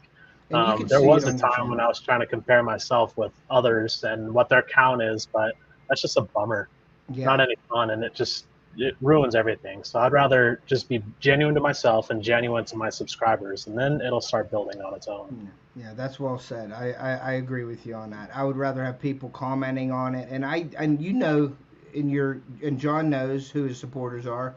You know who your strong supporters are. You're getting comments all the time. You probably have their phone number. You're probably emailing them, talking about your videos, what you're going to do next, what's a good idea, what's a bad idea. You have those supporters that you use. You know what I mean? So, Ted, I sent you that slow-mo of that fish hitting the other day at the boat that Lindy got. That was just too good a clip. I was like, you got to see this, man. Yeah, and that's what you do. I mean, that's your supporters. Like, you get opinions, you get criticism. Now, y'all have become, there's a group of these supporters in our group that now are my friends. You, Joe, Doc, I mean, everybody, Steve, Off the Hook or Freezer Bound.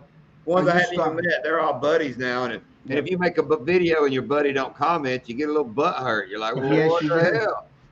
Yes, you do definitely, and sometimes, and like you got like premieres going on and stuff like that. I'll send out text to everybody, hey, I'm doing a premiere tonight at 8:30, or you'll talk to it. Hey, I wanted to do a premiere tonight. Well, I did it at 8. Okay, I'll do mine at 8:30, or I'll do it at 9. And like you talk about that, so that's your supporters and stuff like that you're talking to all the time and doing that. And everybody has a good solid group, a support group.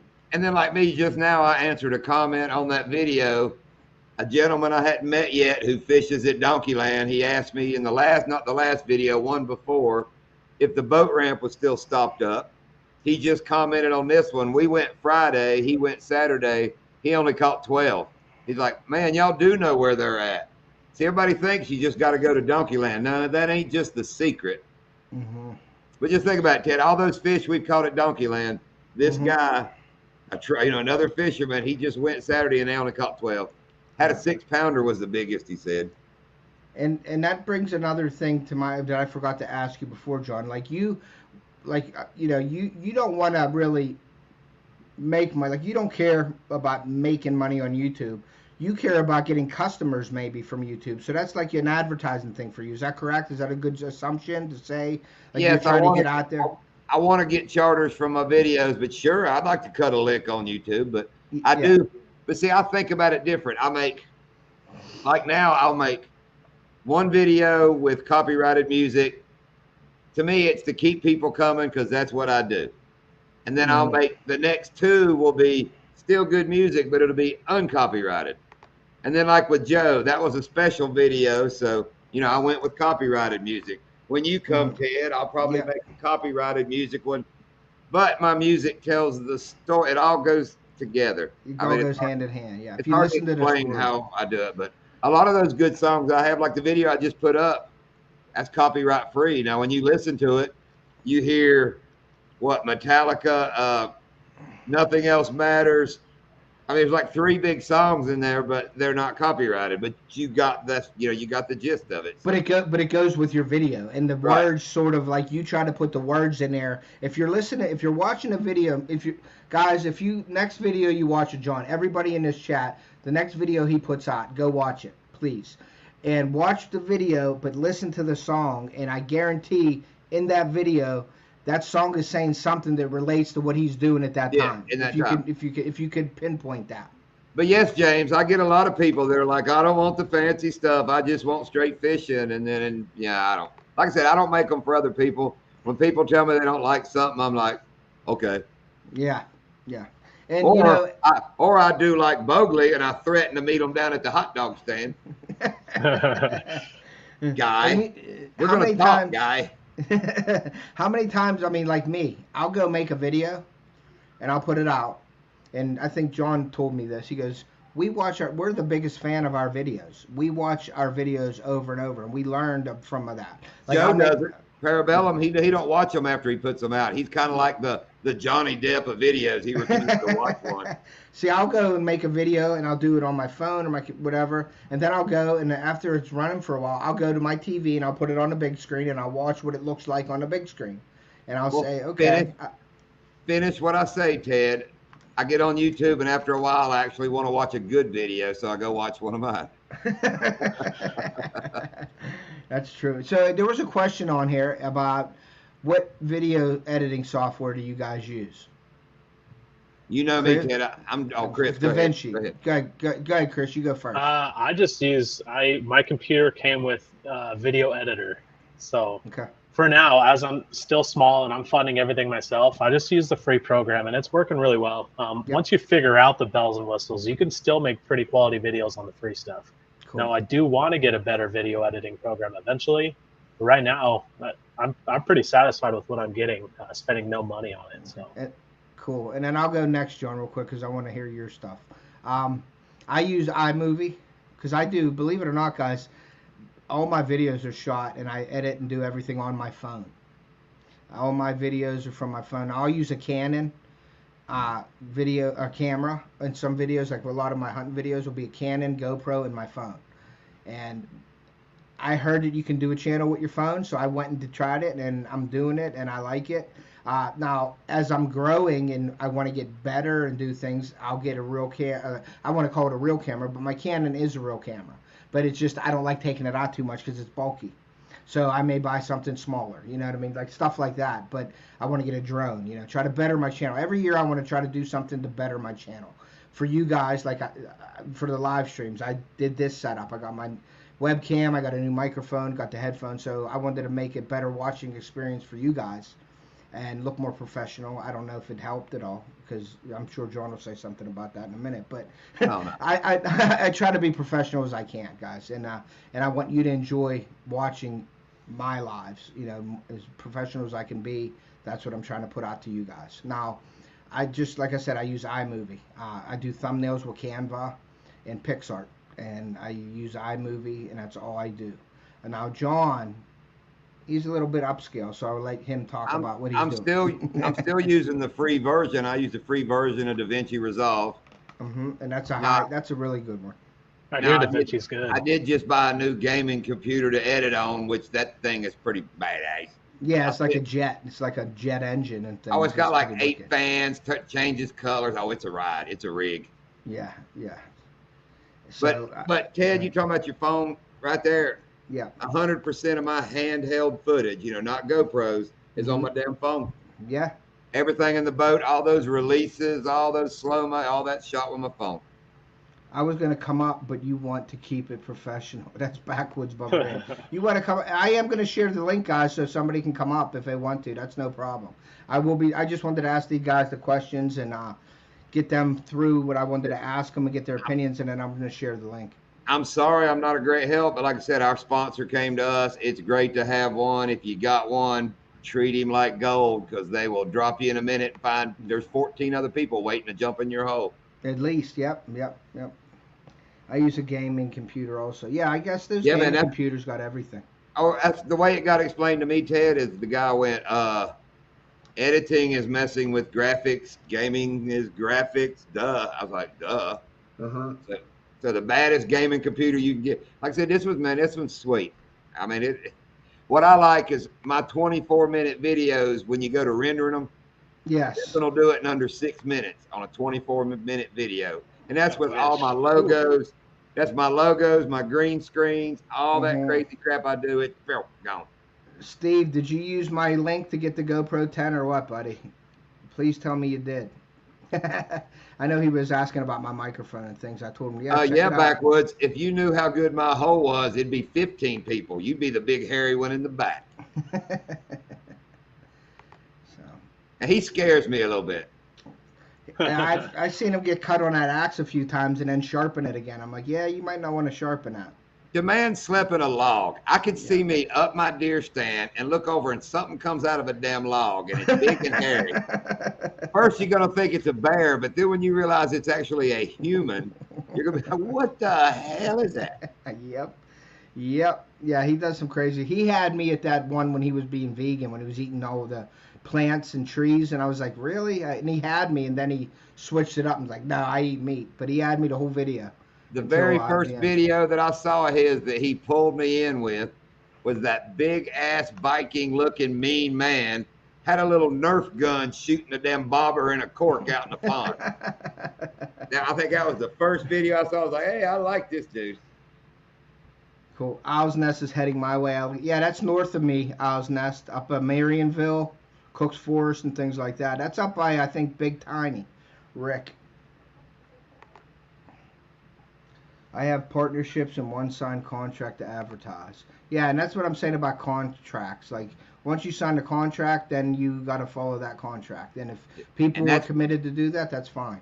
Go ahead, that's right, City Sticker. You know, your videos are so cutting edge. His are some of the calmest videos I've ever watched. He's a calm person. He's a calm person. Yeah. He's talking about not having to keep. I mean, I can't see him really getting out of control. Yeah. But I tell you what, though, Chris really knows his stuff when it comes to the food plots and stuff like that. He really knows. He puts a lot of time into that. So I really enjoy watching his food plot. Fishing Gang said hi, guys. Hey, guys. What's up, Fishing Gang? Thank you for coming in. Hey, for all you guys in here that haven't hit the like button yet or just forgot to do it, could you please do that for me? I appreciate it. And everybody in here who hadn't subscribed to my channel, do that. I'm just getting over 1,300. Yep, there you go, guys. Check out Fishing with Basquatch. If anybody in here could please share the links again for smallwater charters and Fishing with Basquatch and Live the Fish, that would be great. I appreciate that. I don't know who is I don't even know who.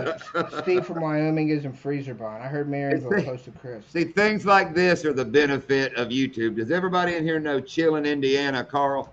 Mm-hmm. He just replied to my newest video. John, I just love your videos. You're one cool dude. Like, there you go.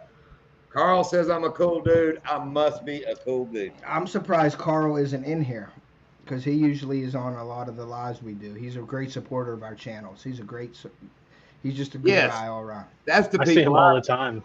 That's the people I appreciate, are people like Carl and God, I can't come up with no names now. They don't even make videos. Me. Oh, you're talking about don't make. Okay. Well, they don't have big channels or nothing, but dude, they're there every week.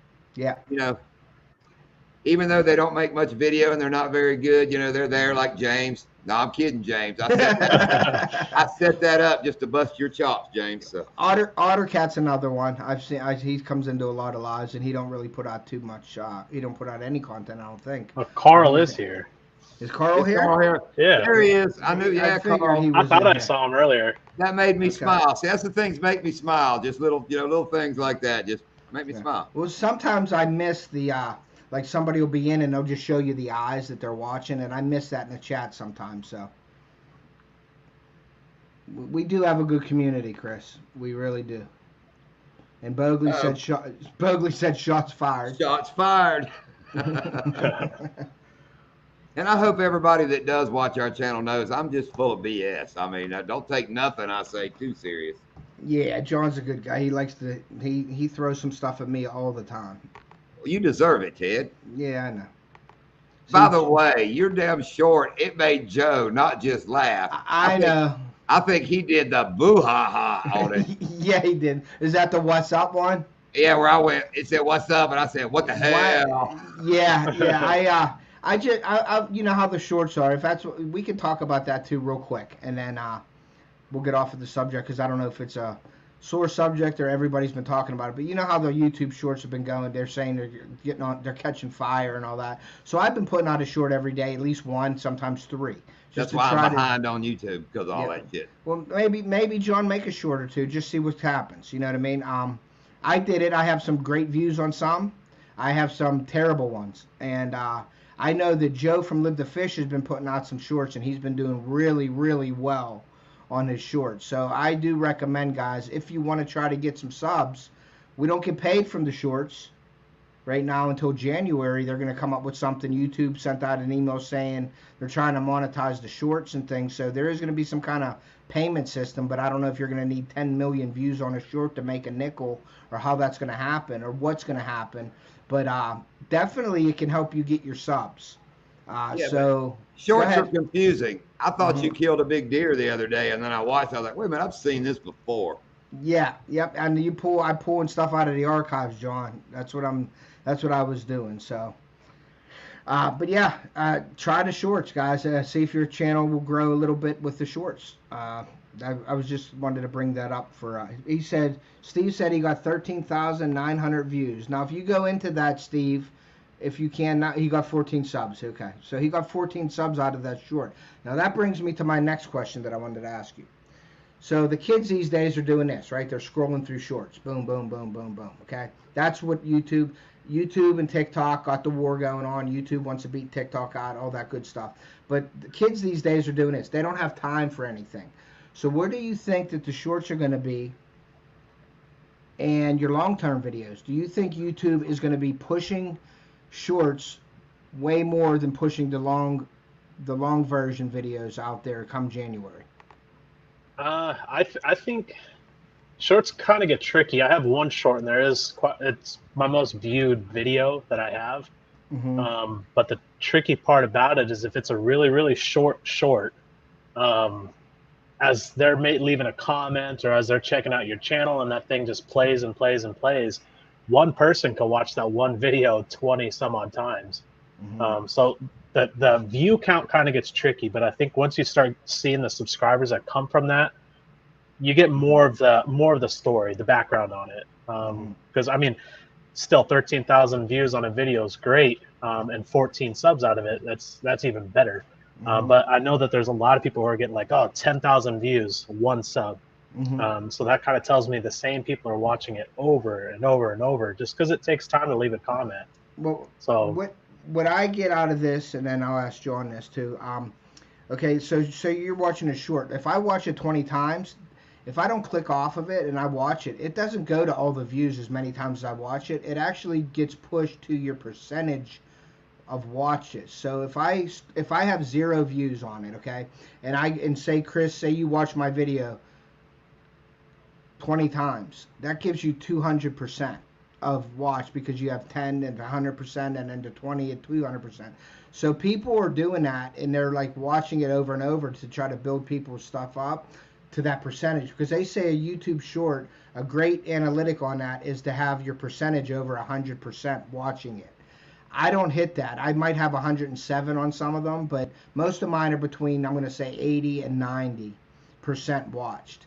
But it doesn't count as a view if you keep watching it over and over, because YouTube knows it's you and they won't give you views every time you watch it. It's just a percentage of your watches. You know what I mean? It doesn't go to a view, it goes to your percentage. If I'm correct from what I understand. So yeah, it's that could be true. It's very, very does anybody know how YouTube works? Because I don't. No. Backwoods wrote something. Where did he put it? Backwoods. It counts. Let's see. Oh, sorry. Let's get that back up. It counts as 1 view per 6 hours, I believe, or something like that. Yeah, the percentage, like you were saying. So yeah, it builds up your percentage viewed in it. So your view is 1 view, but if I watch it 10 times, it's 100%. Then once it goes out, that percentage will start coming down as based on how long they're watching it, how many times. But after 6 hours, if someone goes back and watches it, the same person, then it counts as another view, is what Backwoods is saying. So I believe he's correct on that. Joe may know more about that because he's doing really good. Shoots can be a hoot to produce. And Joe does have fun with them. Yeah, I've seen that. He's been putting out a lot of them. So, John, what do you think about shorts? And what viewers, now, let me say this real quick, too, and then you can have the floor. The views, if there's people scrolling, kids scrolling, or anybody scrolling, and I do it, too. I'll watch the videos and I'll scroll through shorts. If you get the subs from that, okay, are they actually going back to watch your long versions? Because they got to watch your shorts to get your percentages up. But if they're not watching your long version, that goes back to the buying the sub thing, where you're buying subs and aren't watching it, but then you're using shorts to get subs, but they're actually not watching your long-term videos. So does that hurt your analytics? Anything, John? I like my shorts to be snug, not too loose. Other than that, I don't know. Okay, Chris, what do you think about that? Like, because if you're buying subs and they're not watching your videos, they're just showing your subs. The shorts, if they're subbing to you because of your short, you better be putting out shorts that they watch it, because are they actually watching, going back to your channel and watching your long versions? Do you know what I mean? Yeah, I think I'd kind of have to experiment more and probably really delve into the numbers to really figure it out. But I do know from experience, one of my subscribers I know personally, he told me straight up, I know not everybody's the same way, but he's like, I like the length of your videos because I could sit on the toilet and watch the most of it. I don't like those 30+ minute videos because I don't have time to watch all that. Mm-hmm. So I don't know. I think I'd have to just dive in and experiment, maybe do some more shorts because they are fun. Yeah, the one short I have was a ton of fun to make, but gotcha. I don't know. I'd have to experiment more. I'll let you know. Bathroom is my Call of Duty mobile time. I can't do that. Yeah, so Joe says... And I am a bad man in Call of Duty Mobile. If them kids knew it was an old-ass dude in Florida whooping butt like I do, they'd be so irritated. Local Life's in here. What's up, guys? And he just started going live. He did a test live this week. He's going to start going live during the week here, so keep an eye out for Local Life going live. I saw James did a test live at like 2:30 in the morning or something one morning. Really? What the heck is he doing up that late? I don't know. It was weird. Yeah. Ted, I believe I'm going to bounce off of here, brother. We're going to Donkey Land in the morning. I got 2 rods to get ready. Yes, sir. I appreciate you coming up. Oh, yeah. I don't know if I helped any, but... Yeah, you did. You did. I always appreciate you coming up on my lives, John. I get a lot of info from you. Go. So Good to see everybody. Nice to meet you, Basquatch. You too, man. Guys, if you haven't subscribed to Small Water Charters, please do so. He has some great content, and he's a great editor. And you will really enjoy his videos. And he catches some fish, but he catches some big fish, but he puts out great content. He's a hoot to watch. So definitely go ahead and say it. My wife catches more and bigger than I do. Go ahead, Ted.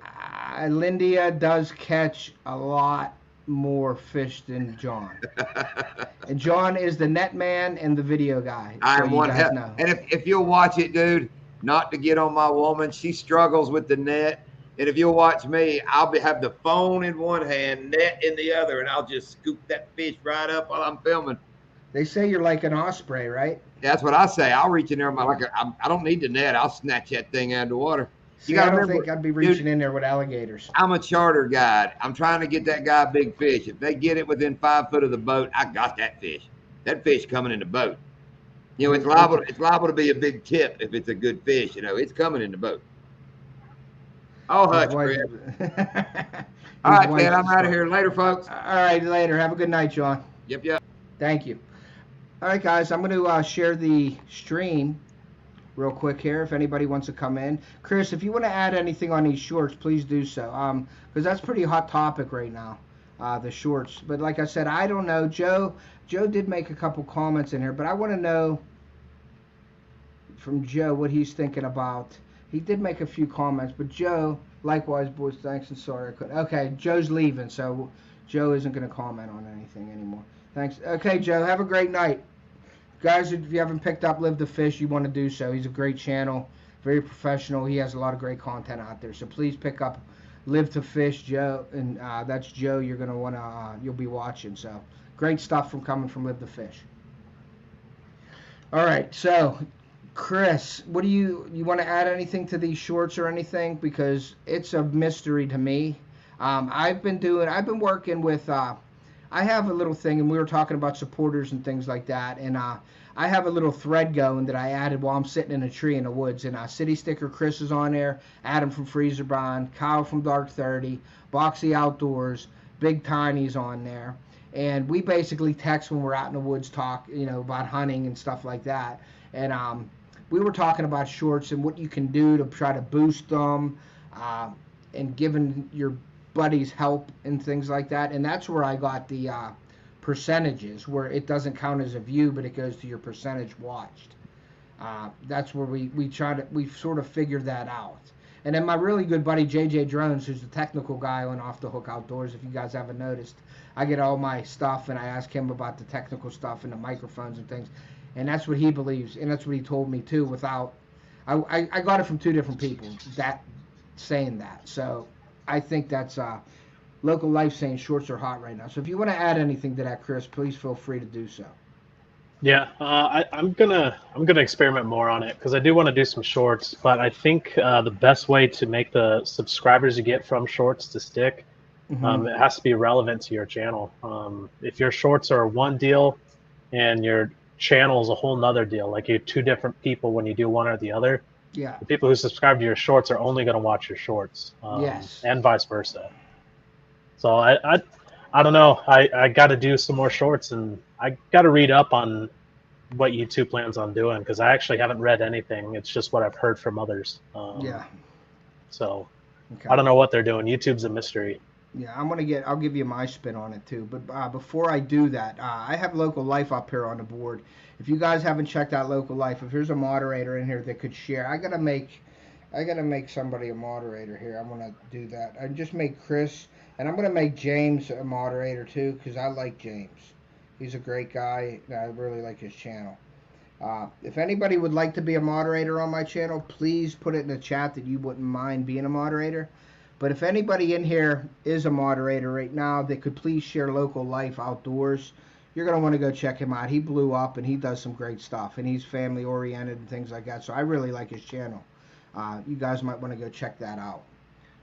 But so here's my version of the shorts, okay, and what I'm using it for. And I have no tricks or anything like that for keeping it secrets or anything like that. So my idea of a short, Chris, is gonna be, and this is how I want to do it. And I sort of went off a little bit when I did the What's Up, but I just wanted to try it because it was off the wall. And I did one with Gollum from the Lord of the Rings before that, and I did a Precious video with me holding a bass, saying this is my Precious, and it really went pretty good. So I did a What's Up with another bass, and it didn't do too good. It flopped. So my idea is use the shorts for me. This is what I'm doing. It's my personality. It gets my personality out there.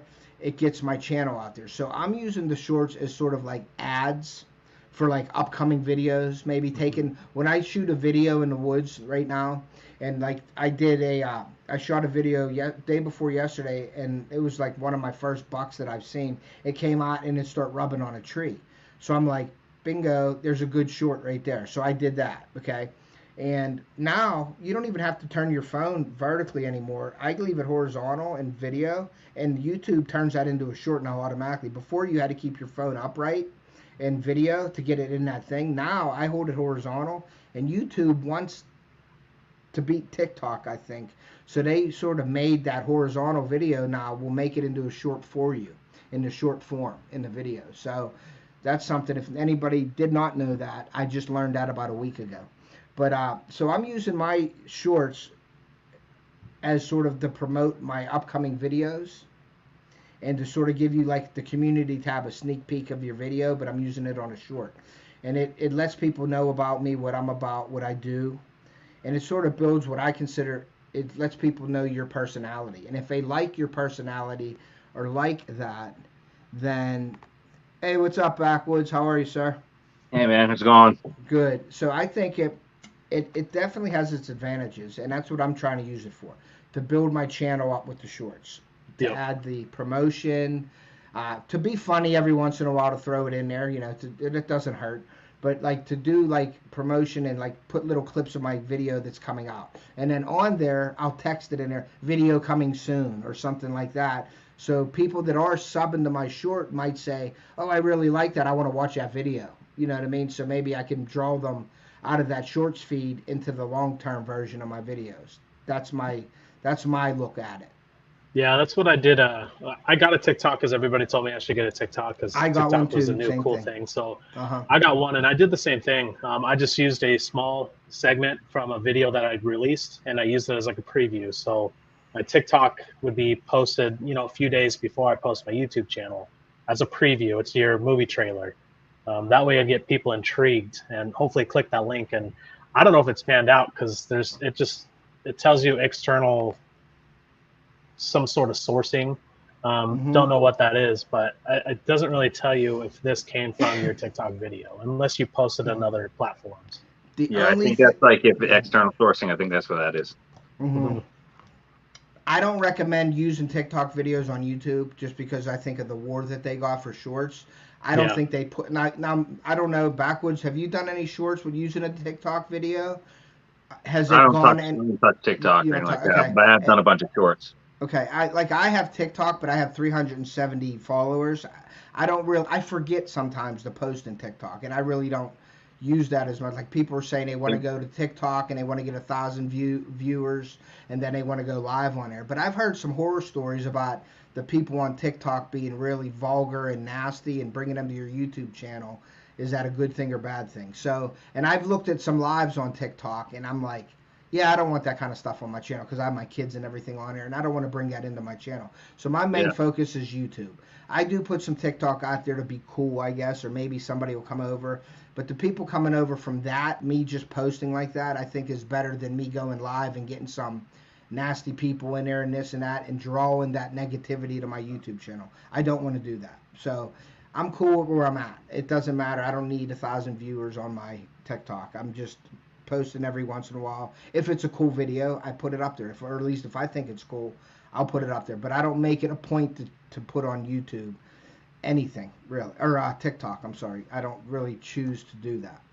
Yeah, I think I did like maybe 4 videos and then quickly found out why people say what they say about TikTok. It's a weird place. Yeah. It's a weird place. Yeah. And like, why would YouTube promote that if it says TikTok on there? So exactly. I don't pull videos off of TikTok to put on YouTube. Now I will use the same short on YouTube. I will use that for TikTok because it doesn't have any kind of watermarks or anything in YouTube. TikTok doesn't know that. But if you have a TikTok watermark and you bring that to YouTube, I don't think YouTube's pushing that like it should.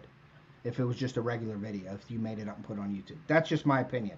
But that is the mystery that we're all trying to find out. If we all figured out YouTube, we'd all have 10,000 subscribers right now, and we would be making money if we all could figure it out. And I think that's purposely done for us to not be able to figure it out. Which say you, Backwoods? What do you think about that?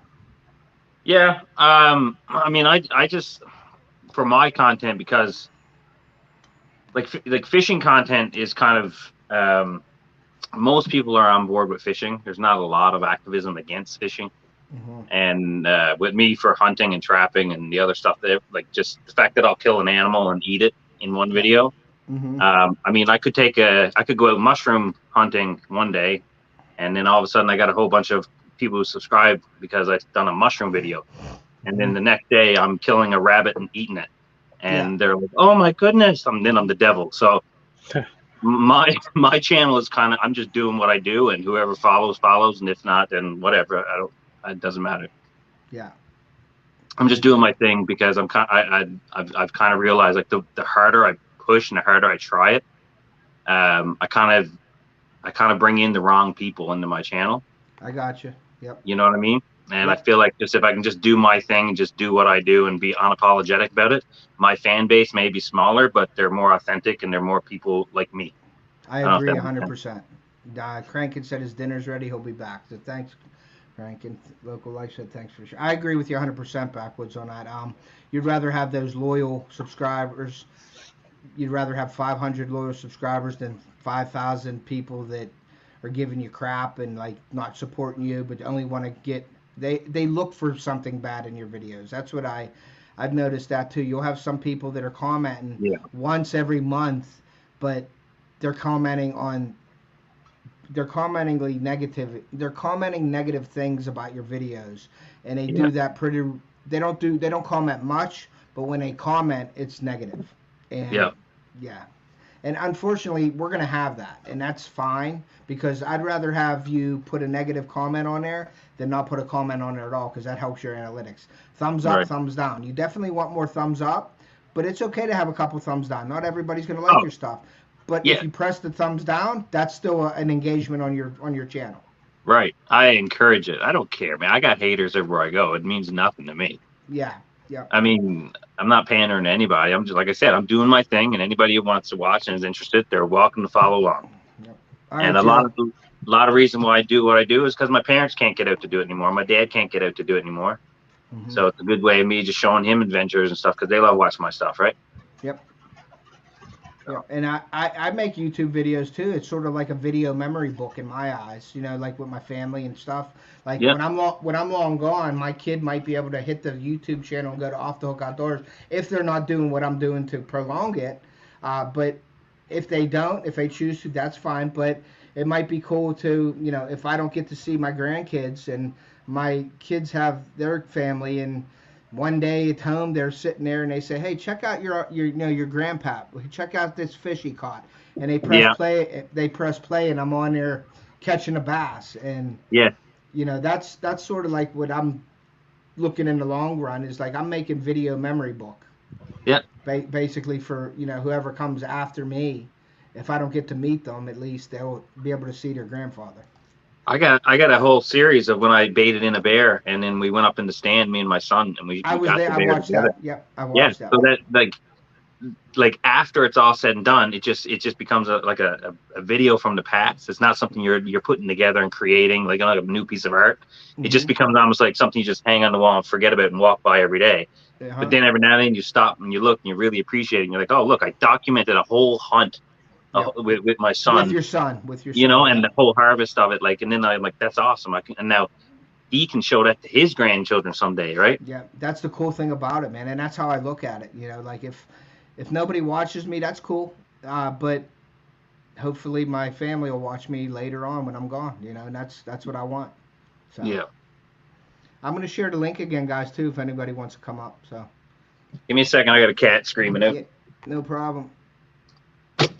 Yeah, it's been a really good conversation tonight, guys. I really appreciate you guys coming in and doing that. I think we hit all the points that I wanted to hit tonight. So anybody wants to talk about anything else, feel free to, you know, jump up on the stream. I'm going to share the link again. If anybody wants to come up and talk hunting, fishing. Chris, you're not into hunting? No, I want to. I've never done it before. But to all you hunters out there, if you guys have any spare feathers or furs, I'm a fly tyer, so send them my way. I'll tell you a fly. Awesome. Fishing Time Let's Go just came in. Thank you for coming in, guys. If you haven't, I'll say this a couple times in the stream, so I apologize. But if you haven't hit the like button, please do so. It does help the channel out. And there's your cat. Cool. I love cats. Yeah, see, I'm allergic to cats. My kids love them, but I can't have one because I'm allergic to them. Oh, yeah? Yeah, my eyes will get all swelled up and watery, and it's just not a good thing. I have two cats. My gray one sheds a whole lot, and I picked up a ball of his fur. Yeah. And there he is back there, our fat cat. We call him Fat Cat. So I gathered up some of his fur, and I tied a fly out of it. The thing, it looks like a shiner in the water. It's great. We call it a Fat Cat Streamer, but that's one of our cats. Our female's smaller, but cool.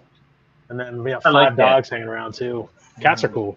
I love cats, and you know what I love the most about cats is because you got to earn you got to make a relationship with them. You got to earn it. Yeah. Like dogs, most dogs just give it up. They love anyone. You give them a scratch, oh, they're your best friend all of a sudden. But a cat's not like that. You got to develop a personal relationship with a cat. Oh yeah. What's up, Rick? What's up? Cool. Sasquatch, I got a squirrel tail for you. Oh heck yeah! Send it my way. Actually, I was driving to the lake probably about a week and a half ago, and my buddy and I, he's a fly tyer too. There was a squirrel that had met a car too early, and we stopped the car. He's like, "Do you think we should go get that squirrel tail?" I was like, "Oh, let's go check it out." And by the time we got up there was maggots already eating the tail. Otherwise, we would have cut that off and had some squirrel tails. Well, there's You MEPS or email something. me. Oh yeah, I'll shoot you an email. Yeah, definitely get that going for squirrel hunters out there to send you their squirrel tails. I know there's a company. Is it MEPS or Rooster Tail or somebody that will take your tails and they'll give you a discount on their spinners and stuff. I think it's Rooster Tail or MEPS. Somebody with the inline spinners that does that. It says it right on their packaging, on the back of their packaging. Next time you're at work at Cabela's, go to the spinner section, Chris. I'll check it out. I'll let you know too. Look on the back of it because they give you sometimes. I think they pay you. Some of them will pay you for the squirrel tails for those. Because what they do is they take them, they bleach them, and then they dye them, and then they make musky lures, trout lures out of the squirrel tails. But you could ship them all your squirrel tails, and I think you could either make money on it or you can get a discount on their lures. Mark J. Larson's in here. What's up, brother? Thank you for coming. Hey, Mark. Hey, buddy. I can't see the chat, so appreciate you putting it up there. Yeah. Yep. Faith First Fishing's in here. Mark J. James is back. What's up, Mark? How are you, buddy? Thank you for coming in. But yeah, so I seen that when I was musky fishing. I seen it on a back of a lure, and I think it was MEPS or Rooster, one of the two, that they will take your squirrel tails, and what they do is the process. I actually think Googled it, and what they do is they bring your squirrel tails in, they do whatever they have to do with it, and then they dye the tails like white, and then they dye them their colors that they want to do, and then use them for their lures. I would think we got red squirrels up here everywhere. I can send you some of them if you want. Man, that'd be so cool. There you go. It's probably MEPS because I know MEPS makes some giant musky inline spinners. Rooster Tail probably does too, but I've only seen the ones from MEPS. Yeah, but I'll look into it. I'll let you know. Yeah, they look at it and look on the back because one of them does have that, and I think they also do bucktails. Like for deer, you can send them the deer tail for like the bigger lures, the musky lures and stuff. And I'm sure, well, they sell bucktail for flies. When I used to tie flies, I had bucktails and stuff for like muddler minnows and things like that. And you cut it real short to make it look like a body and stuff like that. So, yeah, I mean, any Finn Possible's in here. What's up, buddy? Thank you for coming in. My buddy, he caught a muskie. He makes musky lures. He hand carves all of them. That's awesome. Oh, man. That's something I'd like to do, too. Yeah. Now, muskies aren't as they're not as aggressive as pike, are they? No. Not usually. That's why pike they could be easier to find. I think the fun flies to tie are for gar. I've tied some gar flies, and those things are a trip. Yeah. We don't have gar up here. My buddy was musky fishing with a fly rod. Hey, Chris, there's a big, tiny squirrel tail for you. Oh, nice. That looks like some good fur there too. But my buddy was fly fishing, Chris, maybe about a month ago, and he's fly fishing for muskie, and he did a short. If you look on Tim, have you followed Tim Camisa or whatever at all? Do you know Tim? The name's not familiar. He's a big fly fisherman. Well, I met him. My buddy brought him up to the lake that I have my place at, and he was fly fishing with him for muskie. Well, a couple weeks ago or last month, my buddy was out there fishing. How you doing, bud? And he's fly fishing, and the wind caught the fly, and he went like this, and it hit him in the back of the head, and drove the hook in him. So then it's a short on Tim's channel where they show him, then they show him in the emergency room, and then they show the hat. They cut his hat off of him and removed the hook and everything from him. And I said, man, I'd be more mad about them cutting off my hat than anything because I love my hat. Yeah. You know, but he had it stuck. He had it buried in his head pretty good. Yeah, it's that's what gets scary about fly fishing in the wind. Only time I've been hit was by my buddy. Man, you guys have all the good stuff. Look at that. That's the softest fur you'll probably ever feel in your life. That is an eastern flying squirrel. Really? Wow. It's like air. You can barely even feel it. I'll have to put my email in the chat. It seems like there's a lot of hunters here. Yeah, so. Chris. You put that on the rail of a bow, and you won't even hear the arrow. Man, like air. That's real cool. Hey Chris, I'm gonna put your link in here. That works, yeah. And if anybody sends me any of that stuff, I'll send you the fly that I tie out of it. Are you what are you looking for? Just tails and they're looking for fur? What are you looking for? Oh, it doesn't matter. I tie out of rubber gloves. Again, balls of fur. I haven't announced it yet, but in the future I want to do a live where I shave my beard, and I'm gonna tie a fly out of that and give it to a winner. So, Would a little strip of this be any good for you? what is that? That's blood bear. Oh, I do have some black bear, but more is always better. Yeah. Oh yeah, I got all kinds of little bits of fur around if you're interested. I just put Fishing with Basquatch up. And that's his. You have your email in your description, don't you? I do, yeah, right in the description of my videos. Well, there you go, guys. If anybody would like to send Chris, It seems like there's a lot of Big Tiny, I think you got YouTube on. Let's see. I do? Is it off now? I don't know if that was you. I think somebody has YouTube on because I could hear an echo. It sounds better now. Maybe Yeah, it was, I bumped maybe my. it was Basquatch. Okay. Okay. All right, we're cool. We're cool now. Yeah, if anybody would like to send Chris any kind of material for him tying flies, his link is right there. And you guys can email him and he can get with you guys and start sending him furs and hair and everything you want to send to him. I've got snowshoe hair for him. Snowshoe? And I can probably have some Arctic hair this winter. Oh man. There you go.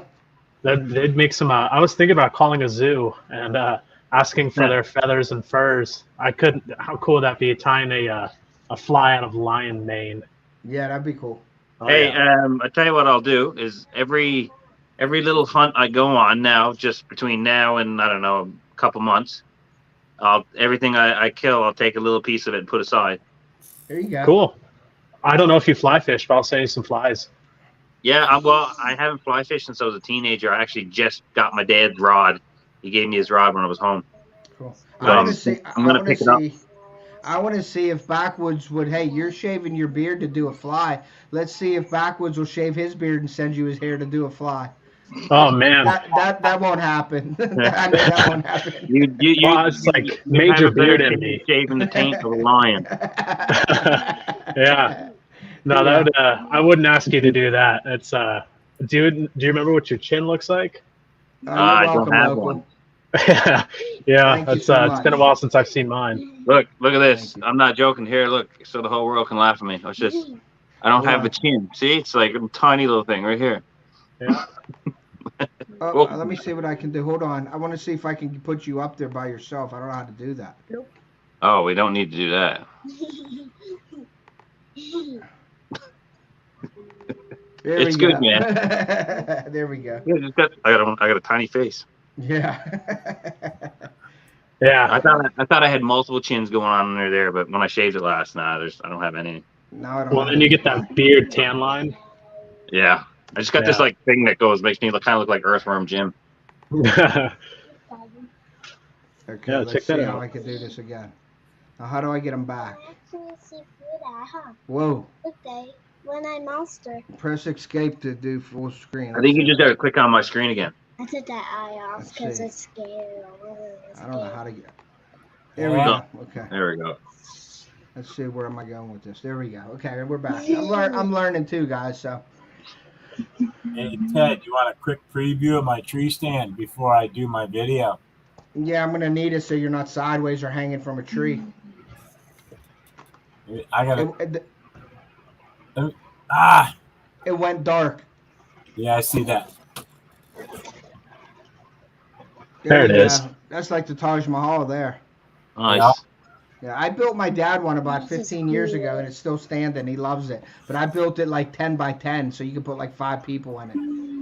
He cooks. He cooks and makes coffee in it, and then I was gonna put a urinal in it with a pipe that goes into the ground with gravel, so he can go to the bathroom. Yep, we're doing that. And we're also underneath the steps. We're gonna. My wife does tarps and stuff, so we're actually gonna tarp part of the steps, so you can actually go in and Dude, go to a bathroom. Yeah, have a bathroom underneath the steps. Here's another one from local. He said your beard was cool there, Backwoods. Thank you. I'm Native, go for the whole wizard if look. you want to do that live, let me know. I'll do it with you. We'll tie some flies together. There you go. What does this say? Oh yeah, Backwoods did create Mark's logo, and that was really good, very creative there, Backwoods. I wanted to say that was awesome. Job well done. I love that logo. Thanks. Cool.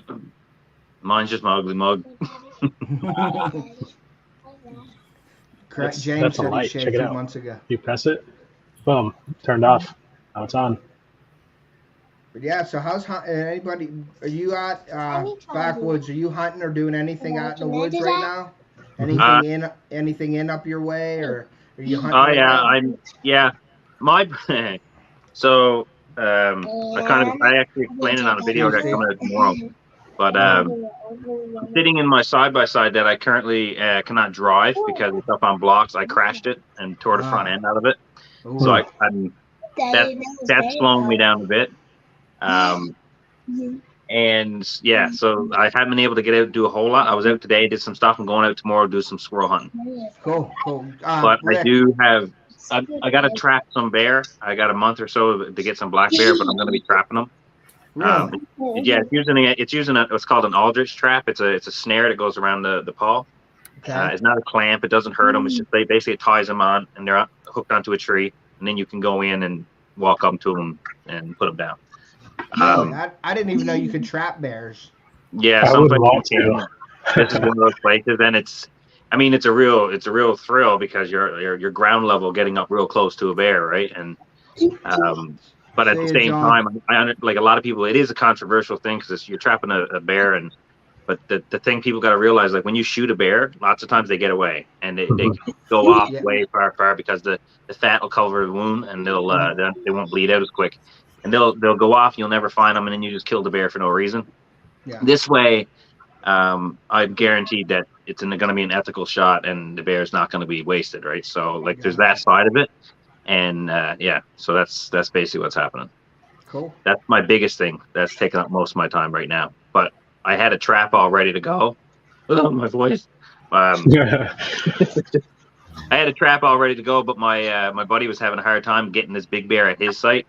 So now he took my trap, so he's going to be using that. Cool. So I didn't even know you could do that. Awesome. Yeah, are you doing a video on that? Oh yeah, I'll do the video. Awesome. Cool. So Yeah, I think Backwoods though. At 7 yards away with a 338 Win Mag, it ain't going far. No. That's Rick. You doing any hunting, Rick? Oh yeah. Yeah. Hunting and videotaping because of City Sticker Chris not believing me. There you go. If you don't have believers, if they're on tape, you gotta believe. Right. No, I actually he uses our product too, and so he knows. But no, I actually saw 5 bears the day let's see, 2 days before our muzzleloader season and stuff. So it was about a 300-pound sow and 4 cubs.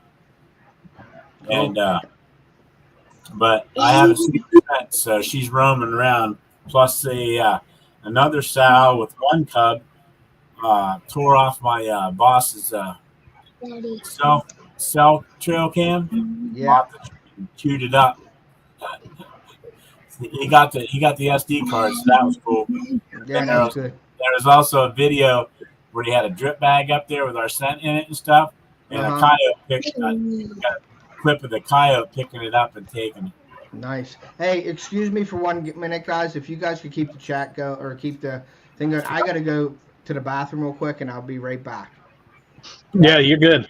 Thank you. Actually, before you take off, Thank you. Well, I guess you guys could tell him when he gets back. I got a dip so I could get this kiddo to bed. Oh, here. All right. I heard you, Chris. If you got to get out of sweet. here, that's fine, buddy. If you got to get out, that's fine. Thank you for coming in tonight. I really Yeah, appreciate that. it was a great talk. Great talk. Yeah, if you guys haven't picked up Fishing with Basquatch, please do so. Carl, if you're in here, could you please share Fishing with Basquatch's link when he leaves so people can go and pick him up? And I will be right back. Chris, thank you so much, and I'll be in touch with you. All right, y'all have a good one. Take care. Good night, buddy. Good night. All right, I'll be right back. All right. Hey, Rick. Hey. Just us, buddy. Oh, snap. Hey, You're Rick? yeah. Okay. And okay. Oh, AKA. Sorry, not and. Sorry, Yeah. I couldn't see it. Yeah. Actually, I went to New York for the first time. Well, 2010 and 11, I went up to New York to hunt from PA and went with a buddy, and I didn't get anything. But then I joined Rubline Sense last year as a pro staff member, and got hooked up with one of our field staff guys, and he goes, "Hey, I'm going to a bear camp. You want to come up and go hunt bears in the Adirondack?" And I was like, "Sure." So it ended up where there was 6 of us supposed to go. Ended up 4 canceled out, so it was just him and I. And so I went up, and it rained. We had a hole in the tent, so everything got soaked. So we ended up sleeping in our trucks for 2.5 days. And we finally, it was day 1, we set up camp. We got soaked, and that's when we got our camp soaked and everything. Day 2, we got up and got fresh clothes on, went out, got soaked again. I was like, dude, I only brought 3 pair of clothes. I said, we're going to have to go to a laundromat or something to at least dry these clothes. So we went in that afternoon and dried 2 days worth of wet clothes, and then come back out and got wet again. It's supposed to stop tomorrow. I said, okay, well, hopefully it stops tomorrow morning. But he had wanted me to go back. He told me I was going to get 200 to 400 yard shots. And we were up to 5 miles back. And ended up, I was like, hey, I like this place right here. And he was like, hey, tomorrow we can, or tonight we'll set something up on that second day when it was raining. Were you using bait? You're allowed to use scents. Scent, okay. So I'm a pro staff with Rubline, and I had our fresh scrape. So I actually made a mock scrape like a deer and put it on the ground. And then we have these things called buck cages, which are pretty much, they look like a little rubberized cage that fits in kind of like a kid's Skittle bottle. And inside the cage are these little beads where you put a half an ounce of scent in there, and then you put the cage in there and you cap it up and put it in your fridge. Well, that little cage, actually, the beads all soak up all the urine, and then you just take it off and pop it up. And there's a little rubberized hook on there. You slide it right on the tree, and you pull it down so there's no scent all over your hands and stuff like that. And there it is. That's what's that, buckrat, ain't it? Yep, buckrat. Yep. Fresh scrape, triple estrus. There we go. That fresh. I got it all. Fresh scrape he just showed you. Actually, I put on the ground and did that with that. And then the very next day, when it stopped raining and stuff, I was tired because I have a sleep apnea. So in sleeping in my truck, my one battery pack wore down, and I couldn't find my charger to charge it back up. So I slept terrible. So him and I were sitting. I said, let's try this place. So we did that. And we were sitting there that morning, and I started going like this, and I nodded off. And I woke myself back up, and he's like looking at me and laughing. And I'm like, he said, all of a sudden my eyes got really wide. I was looking at him, and right beside his head was the bear's head walking 15 yards away from us. And I was like, dude, I said, can you duck down? Because I was just going to stand up because the bear was that close. I had a shot right over top of him, 6 feet higher than he'd have been. And he's like, no, because he's 62 years old. So I was like, I understand. So he had his gun on his lap, and he tried to start turning around. Well, I didn't want to move, but the bear kept going right towards the scrape. That bear was 5 feet from the scrape, and I leaned out, and as soon as I leaned out, wham! And he was like, boy, if you didn't shoot, I was going to shoot. I was like, yeah, that's kind of what I figured. Bear ran 25 yards. That's it. Awesome. But I mean, 7 yards. I was 7 yards away from it. Yeah. And it didn't go but 25 yards, and it had a big, huge hole on the other side. Because up there, you can't use lead, so you have to use the plastic tip stuff and stuff like that. Yeah. So, but yeah, big hole in her, but she was gone. I usually do most of mine with 12-gauge slug. Yeah. Or 30-06 now. I actually, since I started shooting in the head from my stand, I started using 30-06 because it's more accurate. Yeah. But, yeah, I had a good time, and like I said, I was out, and Chris, City Sticker Chris, he's out. He's just down the road from me, maybe 15 miles, maybe, and he was giving me crap because we're in a text message and stuff, and I'm telling him about all the deer and stuff and all the turkeys I've seen and stuff like that, and he's like, da-da-da-da, beating everybody, da-da-da, you just start showing off, da-da-da. So I actually got my little battery pack, hooked it up to my camera, and I run my camera the entire 2 hours that I'm out in the night or 2 hours in the morning. And I got all kind of video. Now I just went and got myself instead of a 16 gig, I went to a 32, so I'll be able to go a lot longer and video. But yeah, it's fun to watch. You can hear all the different animals and stuff in the videos and stuff. Yeah. But that editing is crazy because I try to get right when I see the deer first coming out and stuff like that, or the turkeys and all that. That's a lot of video footage to go through, and then I got to mark it down and cut it, and mark it down and cut it. But it's fun to sit there and mess with a camera when you see them and try to zoom in and stuff. Yeah. But that's what my GoPro, I do the same thing. I needed a bigger SD card or a little chip for the GoPro. I only get with my chip that I had, I only got about an hour and 7 minutes of footage that I could get. Probably a 16 gig. Yeah, it was the one that came with it. So I just switched it out to a 32 or a 64. But I always use those extreme chips. Yeah. You know what I mean? The good. My GoPro, I dropped it and cracked the screen, so yeah. I went and got that other video camera. I love that video camera, other than it takes me sometimes because when you see something that's 100 yards out and you try to zoom in, it's like so everybody can see it. It's like, oh, where did it go? And then you got to zoom back out and go, and then zoom in slow.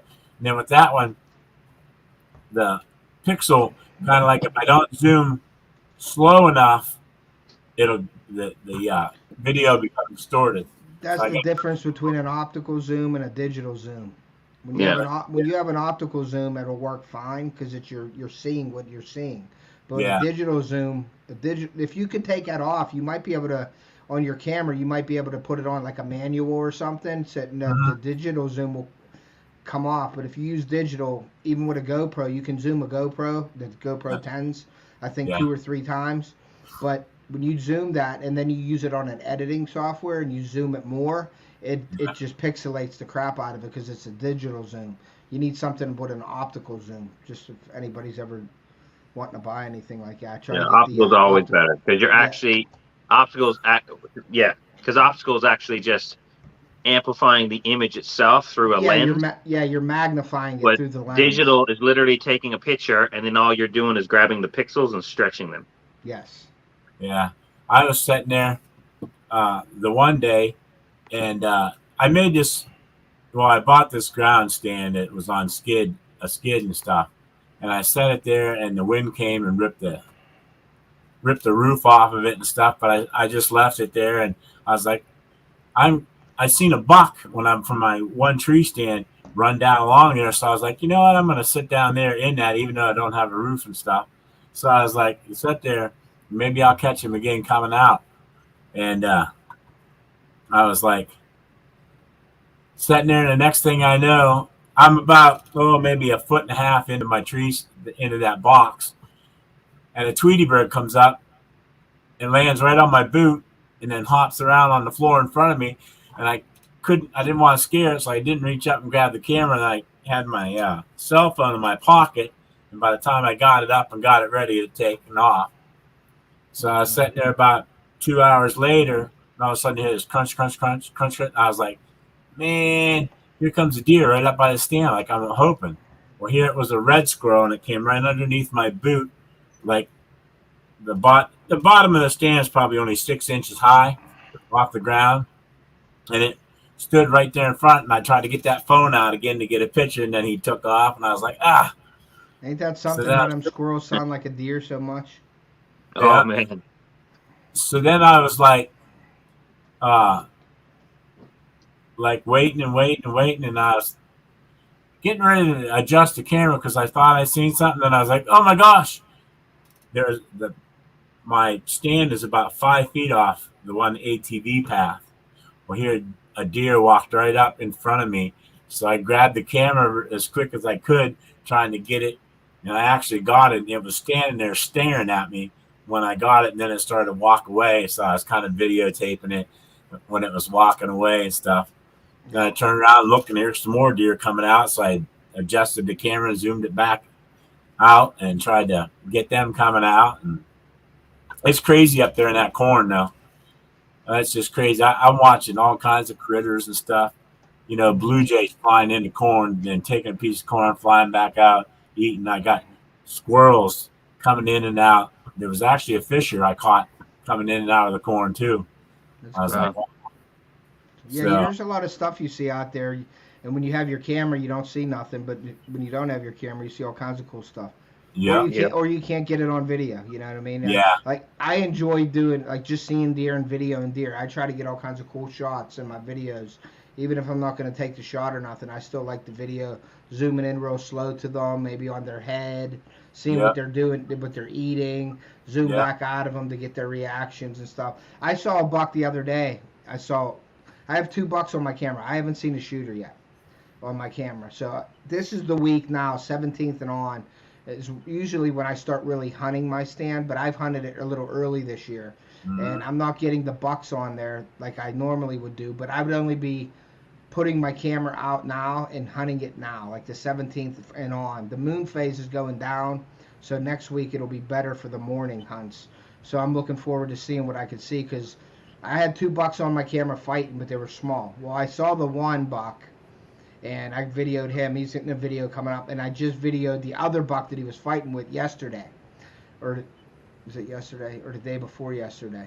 And he's wider, but he's small. And he come out and he made a rub. I did a short on it. He made a rub right in front of me. Then he turned around because it was so windy. I think it was Friday. Then he turned around and went back into the thicket. So right now is the time where I'm going to hopefully start seeing those bucks cruising, because he was actually on a doe. The doe that came out stopped and it looked back. That's how I knew something was coming. So I put my camera, got it all ready on my crossbow, and I turned.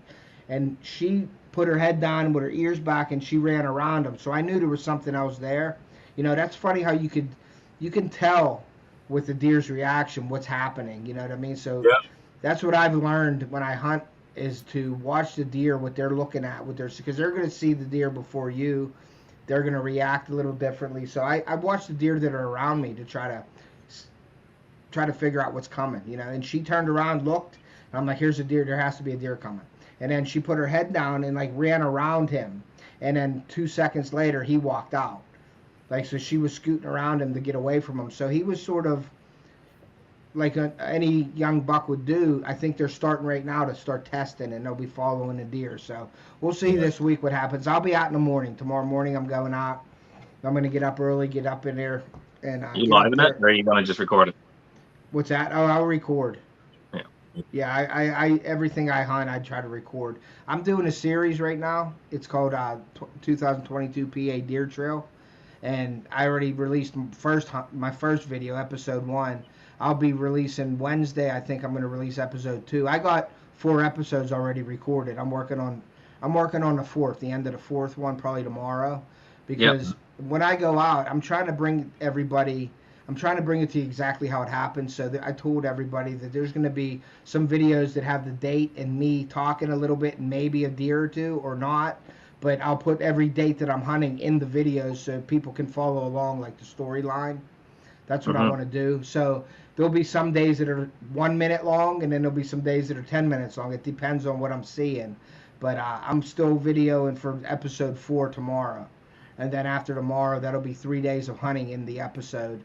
And the deer footage in that, and then I'll start my 5th one. So I got a lot of content coming out, and like with the episodes and thing. But I love video when I'm hunting, so I'm always taking the cameras out. Yeah, I just did my 3-day premiere. I got Monday, Tuesday, Wednesday. I set it up, so I've never done a premiere, so hopefully it works out good and everybody likes it. Yeah, just make sure you show up at the premiere. There was a premiere I did a couple weeks ago, and I forgot it. I did 2 of them this year. I premiered 2 videos. The one I totally forgot it was premiering. Then my second one, I had some issues. I had to take care of some things, so I missed it. But I had to miss it. And but I recommend if you're premiering, make sure you're in the premiere because people will be there wanting to talk to you too. So. Yeah. Yeah. Well, I'll have to stay up till midnight tonight then. Yeah, you definitely want to be in your premieres. Yeah, you want to be in your own premiere. Yeah, definitely. You don't want to premiere it and not be there. Yeah. So what now? It automatically comes out, right? And then. Yeah, it'll come out at the time that you scheduled it.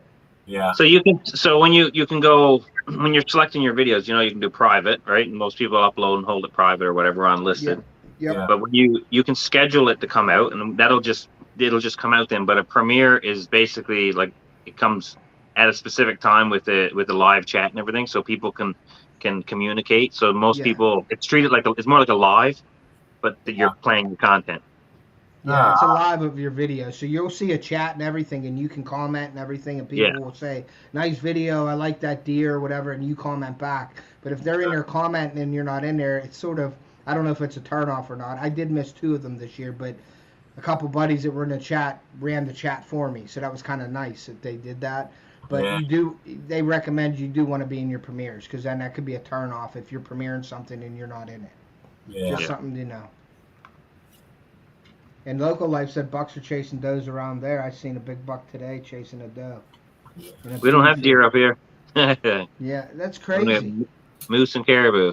Really, no blacktails, no nothing like that up there. No, it's too cold.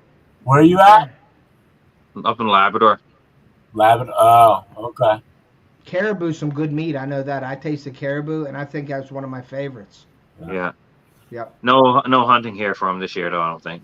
Okay. There's no crab season here this year, they said the other day. My sister sent me a post that said that they're shutting down crabbing season. Yeah, it's one particular crab. I can't remember which one it was. So yeah. I didn't know what it was, but I know crab season was. He was in. You got any issues with those green crabs? What's that? Any issues with those green crabs? I don't. I'm not near. I'm in PA, Pittsburgh, so I'm far away from the ocean, or not too far away. I'm 6 hours away from the ocean, but I don't do hardly any salt water too much. No. Only when I go on vacations with the kids and stuff. This year we're going to Florida, and I'm scheduling a trip for mahi or dolphin is what they call them. So I'm going to take the kids to do that, but I don't do much salt water at all. There's my green lawn. What's up, buddy? Thank you for coming in. I appreciate you. Yeah, so. Hey, Ted. Yes. Is there any way? I remember seeing you in a video though when you were out bigger. What's that, Rick? I'm sorry. That's all right. Is there any way to change the time on the premiere, or? Yes, you can go in and change the time. Can you? Yep. Yeah, you can change it. I'll have to look at doing that. Because I've done that before, where I premiered something and then somebody on here that's doing the same thing, so then I'll move it or they'll move it. But you can definitely change it. Yeah. And what do you have what to were you saying backwards? Or something?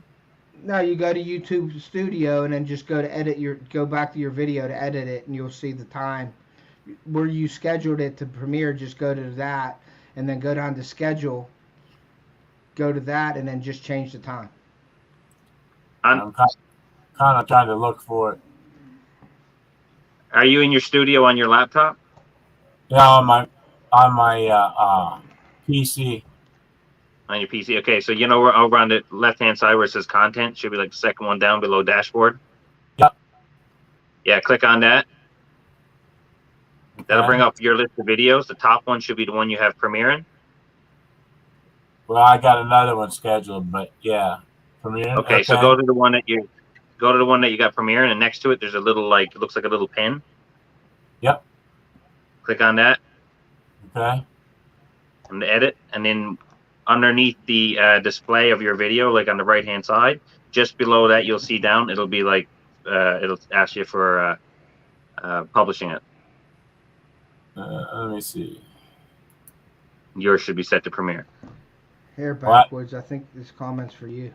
The pin as in details, or go over to Premiere where it says in the little clock, and there's a drop down that says schedule. Yep, date. go to the schedule. I can change the time. Yeah. Yep. You're there. That's where you need to be. If you hear these sparks, it's not me. I cleaned the seat. They're making some real crazy noises. Nice. No, I don't hear anything. That's cool. Okay. I just change the time and then schedule it for that time. Hit schedule. Oh, in my backyard. Yeah, it should be scheduled if you just change the time and then hit save. Because it's already scheduled, you're just changing the time. I believe that's what I did. Yeah. Yeah. There you go. Just make sure you hit save up on top. Yeah, make sure you hit the save button. It'll go back to the same time.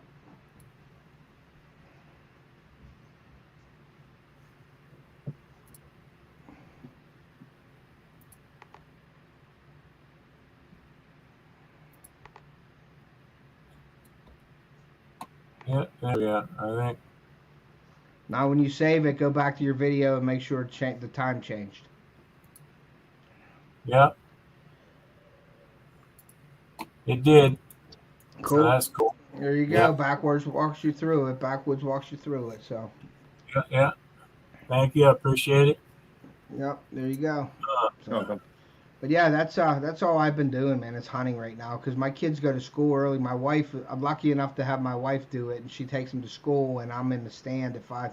I'm in the stand by 5:45 in the morning, and they go to school about 7:30, 8 o'clock, and then she goes to work after that. So thank God for my wife. She lets me do that every morning. So I don't do it every morning. I shouldn't say that because after doing it 2 or 3 days in a row, I work 3 to 11:30, so I get home at like 12:30 at night. So I can't wind down. It takes me about a half hour to an hour to wind down so I can go to bed. I go to bed by 1:30, and then I'm getting up at 5:30. So I only can do that like 2 or 3 days maximum, and then I got to take a break. So I try to pick and choose based on the weather when I'm going out. You know what I mean? Yeah. Yeah. So. Yeah, it's my busy time. So I already told I'm going to leave the mornings go, and then I'm just going to hunt in the evening. But hey, you seriously need to think about coming up here, Ted.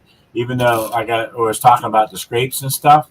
Yeah. I finally found 3 scrapes on my father-in-law's property. Cool. But it just happened. I mean, within the last 3 days. Yeah, I'm thinking when I went down to my camp to check on the food plots on a Sunday, I think it was, and I went with my dad, and my dad's down there right now actually, or he probably home now, but he went back down to cut a path out because a tree fell over in his path, so we went down to check the food plots. I think it was Friday, and I went up to the food plot that I did, and it's about 6 inches high. It's grown good, and there was 3 scrapes around there, and there's rubs all behind his stand. So I told him he has to get in that stand soon. So he's probably going down this weekend. So I might, from seeing all that deer sign down there as opposed to here where I'm hunting, I may go down Friday because I'm working daylight Friday. So I may go down Friday after work. And I'm trying to get Theo, my son, he has a mentor license. I'm trying to get him to go down, but he's not a morning person, but he has to do the morning. I wanted to do the evening with him, but he has to be back for the haunted house that he works. So I'm going to take him down Friday if he wants to go, we're going to get up early and go up in my dad's stand to watch the field so he could see deer. I do have a double ladder stand, but I haven't been down there this year, and I don't want to take him down there in the morning without me checking everything and making sure everything's safe. You know what I mean? So we'll probably hunt out of my dad's stand, his box blind, in the morning, and then we'll come home like early afternoon to get home to get him to his haunted house that he works. So I'm hoping he wants to go, but he's not a morning person, so I don't know how that's going to work out. It's actually supposed to start raining tonight at Yeah. about 10 o'clock. Yeah. And then Monday morning, it's supposed to be cold. Yeah, Now, we're getting a cold front in here, so I think Yeah. Monday's going to be good. yeah, Monday evening high is 50. Yeah. Yeah, the But morning it's hunt supposed should. to be 34. Yeah, the morning hunts for me this past couple weeks have been horrible, and that's because of that moon phase and a full moon. They all moved early, and they were in beds already when I got in my stand. I mean, I was fortunate enough to see a ton of doe, and I'm debating on getting a doe license to take a doe on camera because I can get some really good footage of me shooting a doe.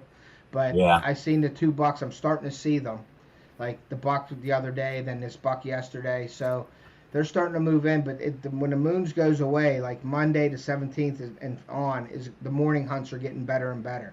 And they Yeah. say that all over the hunting industry is, you don't want to hunt mornings in October until like that 25th, that Halloween week is when you want to get out in the mornings. But I Yep. only have mornings, so, but I think Yep. they're right. I think they're right. Like I did a video on the October law, that's coming out too. But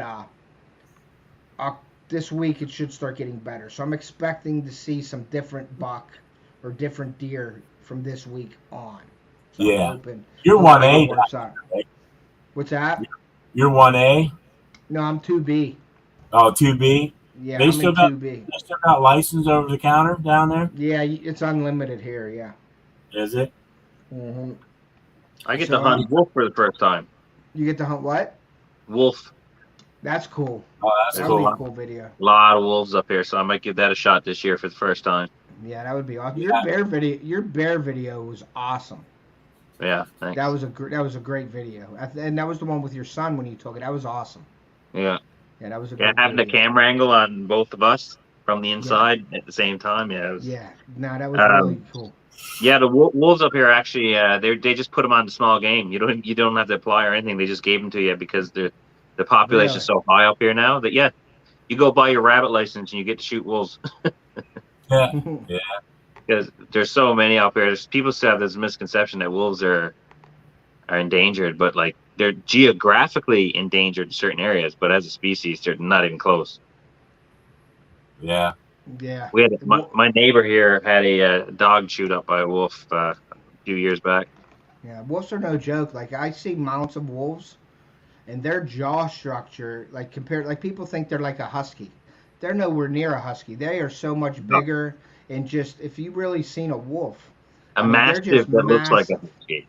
Yeah, it's amazing. Like their jaw Double the structure, bite. it just looks like they'll bite a cinder block in half. I mean, they will tear something up, and Yeah. they're not like the size of a husky. They're enormous. Yeah. Yep. Excuse me. I lived in Alaska, stationed up in Fort Richardson, just outside of Anchorage, and we had wolves up on our mountains and stuff like that. It was neat to see.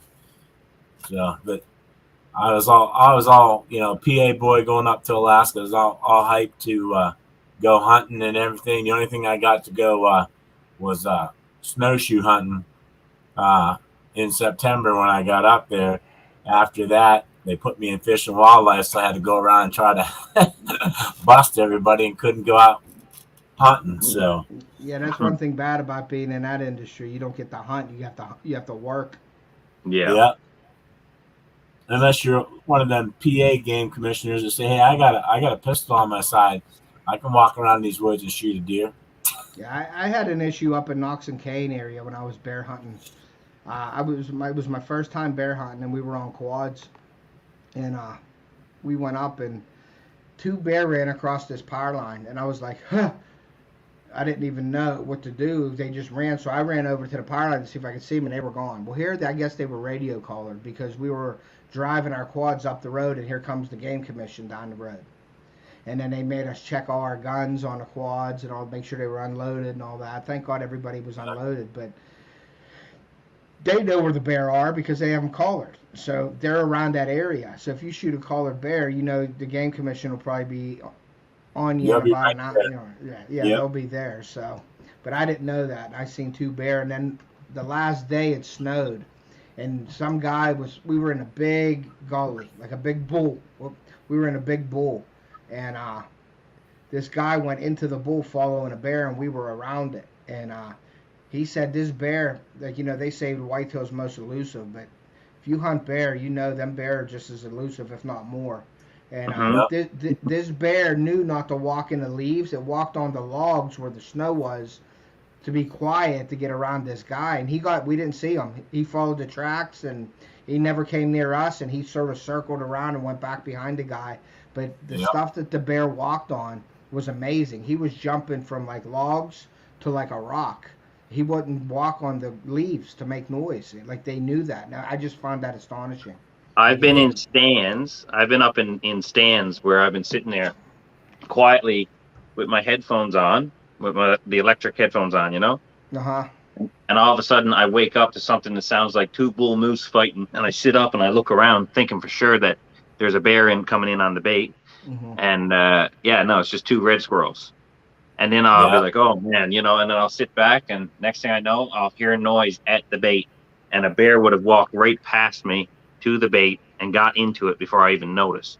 Yeah, that's crazy. You got two squirrels that make way more noise than one large bear. Yeah, they're that's crazy. extremely stealthy, and the bottoms of their feet and stuff, the pads. Yep. You can walk across the smallest sticks and they won't even crack. Yeah, that's crazy. And I didn't know that until I was hunting. I'm like, really?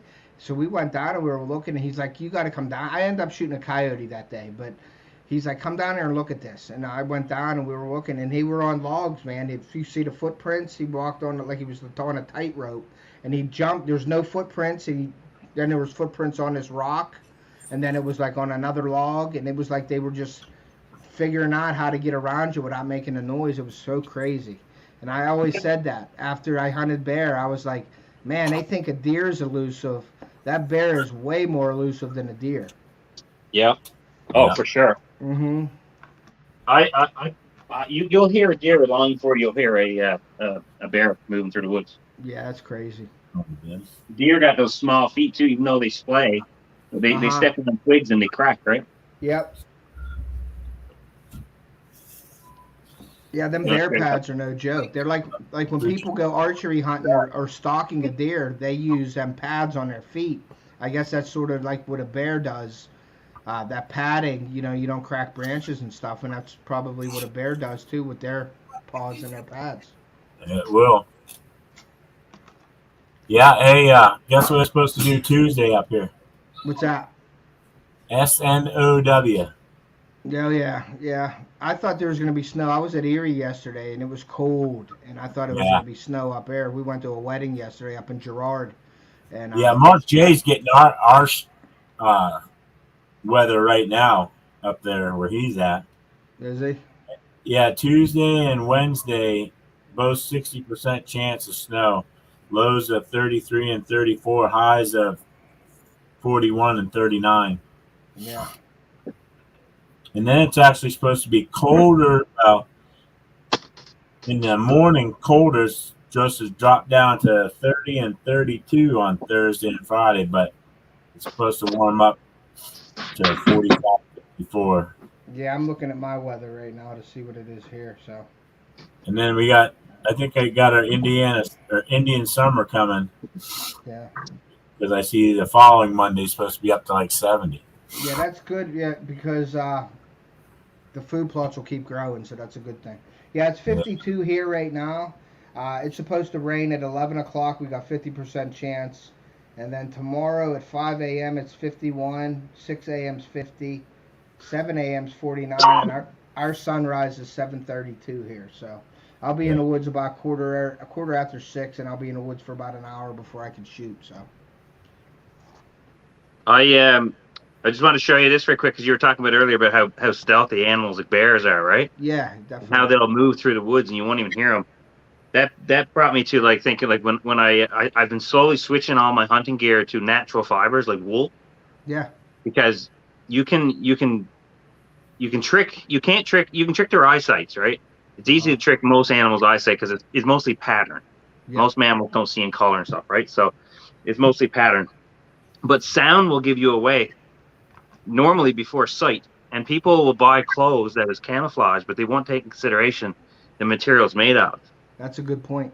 Yeah. And if you really stop to think of it, if you're on the ground, now it's fine if you're up in a tree and you're sitting still, you're in a stand or something. But if you're on the ground actively hunting, just think of like something like rubber.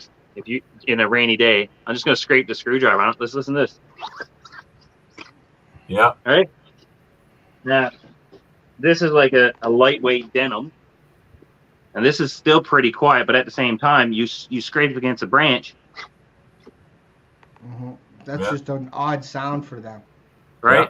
Yeah. This is wool. This is real wool from a sheep. Okay. Same thing. Yeah. This is black bear fur. Same thing. Yeah. Yeah, that makes it. That's a good example. Yeah. And people don't think about that stuff. Like when I go, I don't buy hunting clothes with Velcro. No. I don't. People have gloves and Velcro like wrist straps, and all you hear is whoosh, whoosh, whoosh. Yeah. And I use the buttons. I need buttons on it. I don't like if it's Velcro. I don't use it. Look, some scientists spend a couple years developing that. Mother Nature spent hundreds of thousands on that. So yeah, I guess that brings millions, a good point. but That brings a good point. You know. Yeah. The only thing bad about that in our area is there's so many hunters that have no ethics whatsoever, and no offense to anybody out there, but you have to wear the orange. Shot because they shoot it to sound, not the, and there's a guy. How many guys got shot? My buddy got shot turkey hunting with a rifle. He was in a pine tree stand calling, and all of a sudden, boom, blew his arm, broke his bone in his arm. He said he was trying to move his arm, and all you seen was the bone moving, and his arm stayed there. They hit him right in the shoulder, and broke his bone in his arm. And he said he was sitting there, and just boom! It said it hit him like a ton of bricks. And he went to move his arm, and he seen the bone moving on the skin, and his arm stayed still. He worked with me at Gander Mountain, and the guy came down to him, and the game commission came, and there was a big thing about it. But that was pretty wicked. You'd have to be low. Yep. If it was 12 inches to the left, he would have been dead. Yeah. Yep. So. Well, I know I got out in front of a drive one time, and during bear season up in Tynesta, and these guys are driving, and I was up on this big, huge rock where I could see clear down. If my old 30-30 could make a 500-yard shot, I could shoot it. But all of a sudden, I hear these guys, here, bear, here, and then boom! And a guy shot up in the air, and it struck a tree, and then all of a sudden, you hear, right behind my head, probably about 5 feet, it sounded like. I was like, dude! And, and all I thought my dad was going to kill these guys. We were on our own property on a power line, and we were up on the hill, and there was a big power line tower, metal tower, right to the right of us, about 50 yards. And you okay? Wow. Well, did you go to the hospital? Yeah. My son got ran over by a tractor today on the hayride. Are you all right? Is it broke? No, they don't know what's wrong with it yet. Okay. They said it was broke, but then now they don't. Yeah, he said it's. All right, you okay? I don't mean to laugh, but I need to know more about this. So he got ran over. Sit down a little bit. He got ran over by a tractor today at the hayride. So you want to explain what happened? I tripped. You tripped. Mm-hmm. Okay. And then what? Went under the tire? My foot went under the tire. Your foot went under the tire. Side of it. How big was this tractor? How big was the tractor? It was the trailer. It was the trailer. Behind the quad. Oh, okay. So it was the trailer of the hayride, the trailer behind the quad that he got ran over by. Good thing there was only one tire. Well, good thing it I was thinking like a giant farm tractor. No. It was. That's crazy. No, they wanted to know what happened. He come lobbing in, so he explained to them what happened. So, okay, well, he's good. I don't think there's anything broken. Or they don't know yet, do they? Well, the doctor, they took the x-rays and the doctor first came in and said he does have 2 little bones broken right on the top. It's on, he has a bubble right on the top of his So the 2 bones on the top? But then, She's explaining to me, then she went sorry. to bring him up on the x-ray and she couldn't find him. Okay. So the plates on the top of your foot, and I have bad plates in my foot from hockey, so they move on you. Maybe that's what happened to him. The plates moved, or the doctor said he had 2 broken little bones on the top of his foot, but then when they took the x-rays, they couldn't find it. So I'm thinking it's when they went to show me that. when they went to show you, they couldn't find it. Right. Okay, so he has them plates on the top of his foot that probably got all cattywampus. Probably they'll have to reset them or something probably. No, Yeah. I don't think that's at all. So we'll see what happens. But he got a boot on his foot now, so I guess he ain't climbing a tree on Saturday. No, he was super pissed when they told me he couldn't do gym tomorrow, so he freaked out about that. So he can't do gym, so he was mad. So yeah, Theo's You only okay. need 3 points My of dad's on contact to him. climb stuff. What's that? You only need 3 points of contact climb stuff. Yeah, with me holding the butt and pushing him up in. You know what I mean? That's what's gonna happen if he goes with me. So how are Do you guys use fence up there in Canada, or what do you guys like? You trap? Say that again, sorry? Do you guys use scents? Oh, yeah, we use sense, bait, lures, and you name it. Oh yeah. Do you use all natural stuff, like out of the animals that you take? Do you take the glands and everything? Beaver, I use castor and stuff from beaver for baiting in bears because they absolutely beavers. See, this is one thing a lot of people don't know. Beavers are one of the only animals that will actually just dig through a beaver lodge and eat them during winter. Bears will wake up sometimes, go to a beaver lodge, and just tear them out during winter. Yeah, I know the beaver. A lot of people use them as the bait, but they're hanging them in trees and stuff for the Yeah, bear. they love it, and it's the smell of castor they're attracted to. So you can just use the same bait you use for beavers to help bait in bears too. And it's easy because you can just. I normally do it like if I'm baiting around a site or something, I'll take like a little jar of the castor scent, and I'll just walk around and just dab it on the end of little tiny dried up limbs here and there, and just so the whole area permeates a little bit. Yep. And usually brings them in pretty quick. Yeah, didn't you? You did a thing too with a smoke. You burned Honey something. burn. Yeah, honey burn. You did the honey burn, and then you used a pot. I think you used a pot for the honey burn. Yeah. I watched that video too. That was a cool video. Yeah, an old bean can.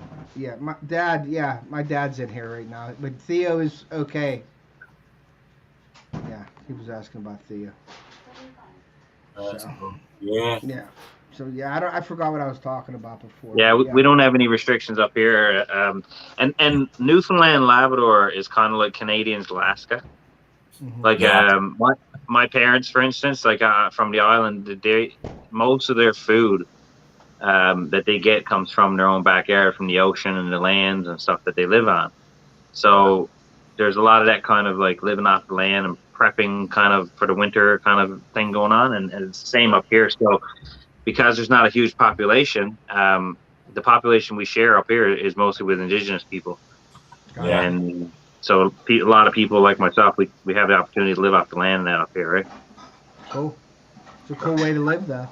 I always wanted to, when I was growing up and I was reading Pennsylvania game news and all that stuff when I was that's actually what taught me to read, because I was terrible at reading, and I started reading the Pennsylvania game news and became a lot better.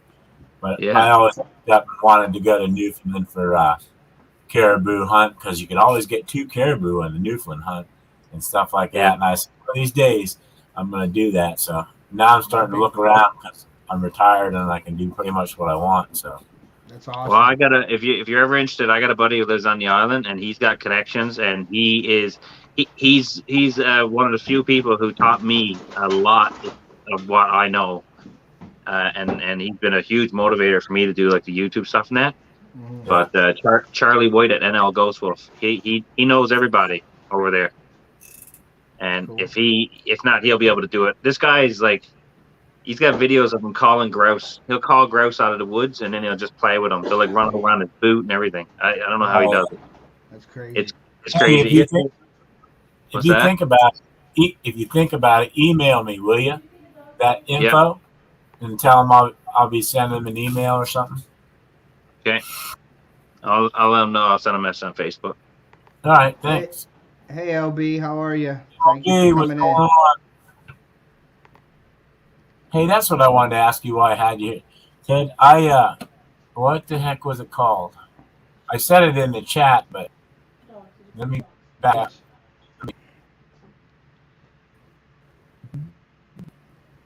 up. He's cutting out. Where's that?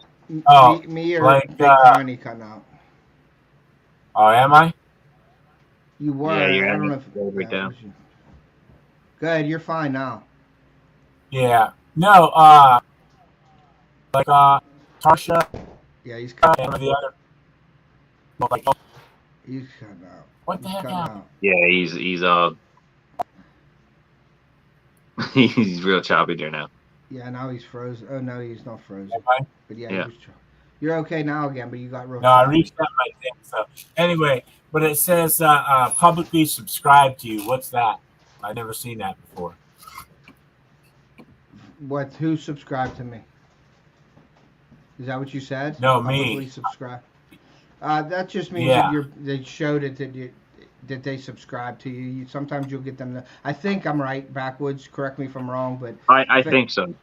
it's just a subscription that somebody subscribed to you. It's just a notification. Oh, okay. Yeah. That's I was hoping somebody would subscribe to me, but they were subscribed to you. That's all right. right. Yeah. This is the 6th time I went over and now back under 200. So it happens. You'll be frustrated if you go by that, Rick. I wouldn't even look. I was thinking about taking my subscriptions off and just not even seeing them. I really was. I still might do that. Just take them off. Just take them off public and just not even look at them either and just go with it. And whatever happens, happens. I've done that before because. Aren't you monetized? I am. I am. I thought you had to have it public if you were monetized. I don't know that. Maybe that's something that I don't know. I could be wrong too. I thought that's what I remember reading. I'll have to go in and see if I could change it. If I can't change it, then that would answer the question. Yeah. But yeah. So, but I mean, it doesn't matter. I look at them. I do gain so many, and then I lose so many, and then you gain so many. Then I won't gain anything for a month, and then I gain 100. So it's just a matter of. I think that somebody is. I do think it's a computer system, but I think there's some. Definitely. There's somebody there checking certain things. I think, and I think it goes into like a memory bank, and you don't get all your subs when you should, and then all of a sudden they release them all at once to you or something. You know what I mean? I have like 6 or 7 shorts that I posted, and within they're all the same way. I posted them within about an hour. They started to jump, and then they would take off, and like they were about to go kind of viral, and then within like 2 hours they would have about at least usually around 2.7 thousand views. Mm-hmm. And then it would stop. Like someone turned off the tap. Yep, I know. That's how I got a whole bunch. So it has to be automated. It has to be. Yeah, like it's only though. There's like a section I think backwards where it's like, okay, share him out to 1,500, share him out to 2,500, share him out to 3. I think it's the category when you upload where you fall in at, where you're gonna get no matter what happens, you're going in that category and you get a maximum of you're only gonna get this many views on that video. I think so. You might get some stragglers that come in later that haven't watched your video from your subscribers that'll come in and like watch. So you might get like 10 more added on eventually over that. But I think there's categories. There's piles of videos, and they say you're in this pile, you're in this pile, you're in this pile, and you're only going to get X amount of views in that pile. Yeah. Woman Outdoors LB, I was up in your area yesterday. We were up at a wedding in Girard in Erie yesterday, and it was cold. Yeah, I do believe that. Whoa! Uh-oh. Man down. my gimbal died. Oh, okay. Natural State's in here. What's up, Natural State? That's another good channel. You gotta go see Natural State, guys. Check him out. Yeah, I'm gonna be. I've been going for 3 hours. I'm gonna end this in a few minutes, I think. Because, yeah, I gotta go too, anyways, buddy. Sorry, I'm just kind of holding the phone here now. No, you're good. But yeah, I'm gonna get out of here so I can get to bed early, so I can get up and go do some hunting tomorrow. Yeah, I got work in the morning too. Okay, well, hey, I really appreciate you coming up, buddy. It was nice seeing you too. Yeah, you too. Nice to meet you, Rick. You too. Thanks for all the info. Yeah, Sorry, I Thanks, never Backwoods. communicated much with the chat, but I couldn't see anything. So Yeah, no Take problem, care. buddy. Thanks for I hanging out. appreciate it. Have a good night, buddy. Thank you. All righty, Ted. All right, Rick. I'm gonna head out. I gotta get all my stuff's ready. It's always in a order that it is. But yeah, I'm getting up at 5:30 and going out. So I will. I'll say my closing stuff here, and then we'll get out of here. All right, buddy. All right, buddy. Have a good night. Yep. All right, guys. Well, thank you all for coming in tonight. I really appreciate that. We had great conversation tonight. And keep an eye out for my hunt videos. My PA Deer Trail, my 2022 PA Deer Trail is coming out. My first episode was last week. My second episode will be on Wednesday. So keep an eye out for that. I really appreciate all your support. If you haven't, please subscribe to the channel. It's free. Please share us out, make a comment. And we will see ya.